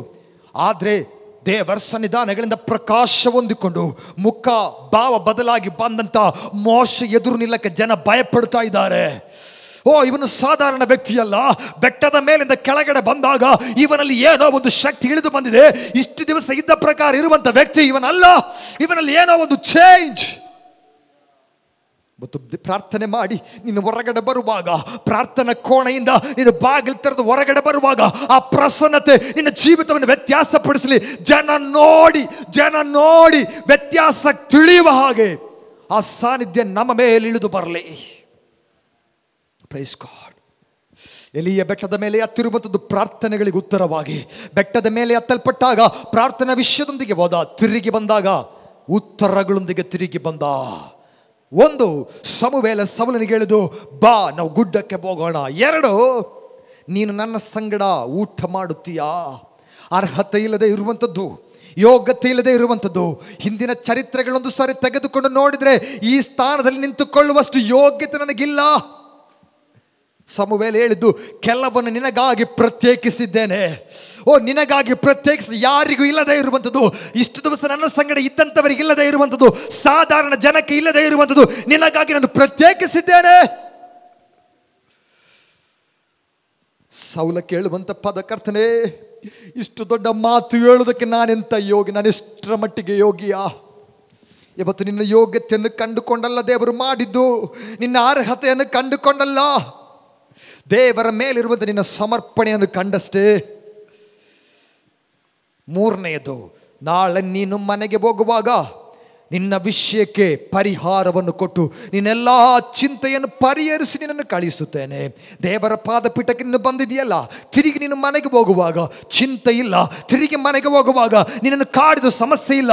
ಯಾವ ಭಾಗದಲ್ಲಿ ನಷ್ಟ ಇತ್ತೋ, ಯಾವ ಭಾಗದಲ್ಲಿ ನಷ್ಟ ಸಂಭವಿಸಿತ್ತೋ, ನೀನು ತಿರುಗಿ ಮನೆಗೆ ಸೇರುವಾಗ ನಿನಗೆ ಗೊತ್ತಿಲ್ಲದೆ ನಷ್ಟವಾದ ಭಾಗ ತುಂಬಲ್ಪಡುತ್ತೆ. ದೇವರ ಪಾದಪೀಠದಿಂದ ಹೊರಟು ಹೋಗುವಾಗಲೇ 2 ವ್ಯಕ್ತಿ ಬಂದು ನಿನ್ನ ಕಿವಿಯಲ್ಲಿ ಹೇಳ್ತಾರೆ, ನಿನಗೆ ನಷ್ಟವಾದುದು ನಿನ್ನ ಮನೆ ಒಳಗೆ ಬಂದು ಸೇರಿದೆ. ಈ ಶಬ್ದ ಈ ದಿವಸಗಳಲ್ಲಿ ಪ್ರಾರ್ಥನೆ ಮಾಡುವಂಥ ದೇವರ ಮಗುವಿನ ಕಿವಿಗಳಲ್ಲಿ ಬಂದು ಕೇಳಲಿಕ್ಕಾಗಿದೆ. ನಿನ್ನ ಕಾಲದ ದಿವಸ ನೀನು ಅಲ್ಲಿ ನಷ್ಟ ಅನುಭವಿಸಿದ್ಯಲ್ಲ, ಇಂಥ ಭಾಗದಲ್ಲಿ ನಷ್ಟ ಸಂಭವಿಸಿತಲ್ಲ, ಇದೋ ಆ ಭಾಗಕ್ಕೆ ಉತ್ತರ ಸಿಗಲ್ಪಟ್ಟಿತ್ತು ಎಂಬುದಾಗಿ. 10ನೇ ಅಧ್ಯಾಯ 1ನೇ ವಾಕ್ಯ, ಸಮುವೇಲ ತನ್ನ ತೈಲದ ಕುಪ್ಪಿಯಿಂದ ತೈಲವನ್ನು ತೆಗೆದುಕೊಂಡು ತನ್ನ ತಲೆಯ ಮೇಲೆ ಒಯ್ದು ಅವನಿಗೆ ಮುದ್ದಿಟ್ಟು ಹೇಳಿದಂಥ ಪದ, ನಾನು ಇಸ್ರಾಯೇಲರಿಗೆ ನಾಯಕನಾಗಿ ನಿನ್ನನ್ನು ವಾರಿಸುತ್ತಾ ಇದ್ದೇನೆ. ಅಭಿಷೇಕ ಹೊಂದಲ್ಪಟ್ಟಂತಹ ಸೌಲ ಬೆಟ್ಟವನ್ನು ಇಳಿದುಕೊಂಡು ಕೆಳಗಡೆ ಬಂದಾಗ ಜನಗಳು ನಿಂತು ಪ್ರವಾದನೆ ಮಾಡ್ತಾ ಇದ್ದಾರೆ, ಅಭಿಷೇಕದಿಂದ ಕುಣಿತಾ ಇದ್ದಾರೆ, ಅಭಿಷೇಕದಿಂದ ಪ್ರವಾದನೆ ಮಾಡ್ತಾ ಇದ್ದಾರೆ. ಸೌಲ ಬಂದಾಗ ಆ ಅಭಿಷೇಕದ ತೈಲದ ಅಭಿಷೇಕ ಅವನ ಮೇಲೆ ಬಂದು ಅವನು ಪ್ರವಾದಿಸುವಂತವನಾದ. ತಿರುಗಿ ಕೆಳಗಡೆ ಬಂದಾಗ ಕಾಣ್ತಾ ಇದ್ದಾವೆ, ದೇವರು ಅವನಿಗೆ ನೂತನ ಮನಸ್ಸನ್ನು ಕೊಟ್ಟ. ಒಂದು ಪೂರ್ಣ ಚೇಂಜ್. ಮನೆಯಿಂದ ಹೊರಟವನಲ್ಲ ತಿರುಗಿ ಮನೆಗೆ ಬಂದು ಸೇರುವಾಗ, ಮನೆಯಿಂದ ಹೊರಟಾಗ ಸಾಧಾರಣ ವ್ಯಕ್ತಿ, ತಿರುಗಿ ಮನೆಗೆ ಬಂದಾಗ ಇಡೀ ಪ್ರಾಂತ್ಯಕ್ಕೆ ಇಸ್ರಾಯೇಲರಿಗೆ ಅರಸ. ಹೇಗೆ ಸಂಭವಿಸಿತು? ಪ್ರಾರ್ಥನೆಗಾಗಿ ಸಮಯ ಕೊಟ್ಟದ್ದು, ದೇವರ ಪಾದಪೀಠಕ್ಕೆ ಬಂದದ್ದು. Thank you Lord. ದೇವರಿಂದ ಸಿಕ್ಕಲ್ಪಟ್ಟಂಥ ಪ್ರವಾದನೆಗಳ ಮುಂದೆ ಜನ ಚೀಟು ಹಾಕಿದ್ರು, ಯಾರು ಅರಸನಾಗಿ ಮಾರ್ಪಡಬೇಕು. ದೇವರ ಪ್ರವಾದನೆ ನೆರವೇರಲ್ಪಟ್ಟವು. ಸೌಲ ಇಸ್ರಾಯೇಲರ ನಾಯಕನಾಗಿ ಮಾರ್ಪಟ್ಟ. ಕಣ್ಣುಗಳನ್ನು ಮುಚ್ಚೋಣ, ಪ್ರಾರ್ಥನೆ ಮಾಡೋಣ.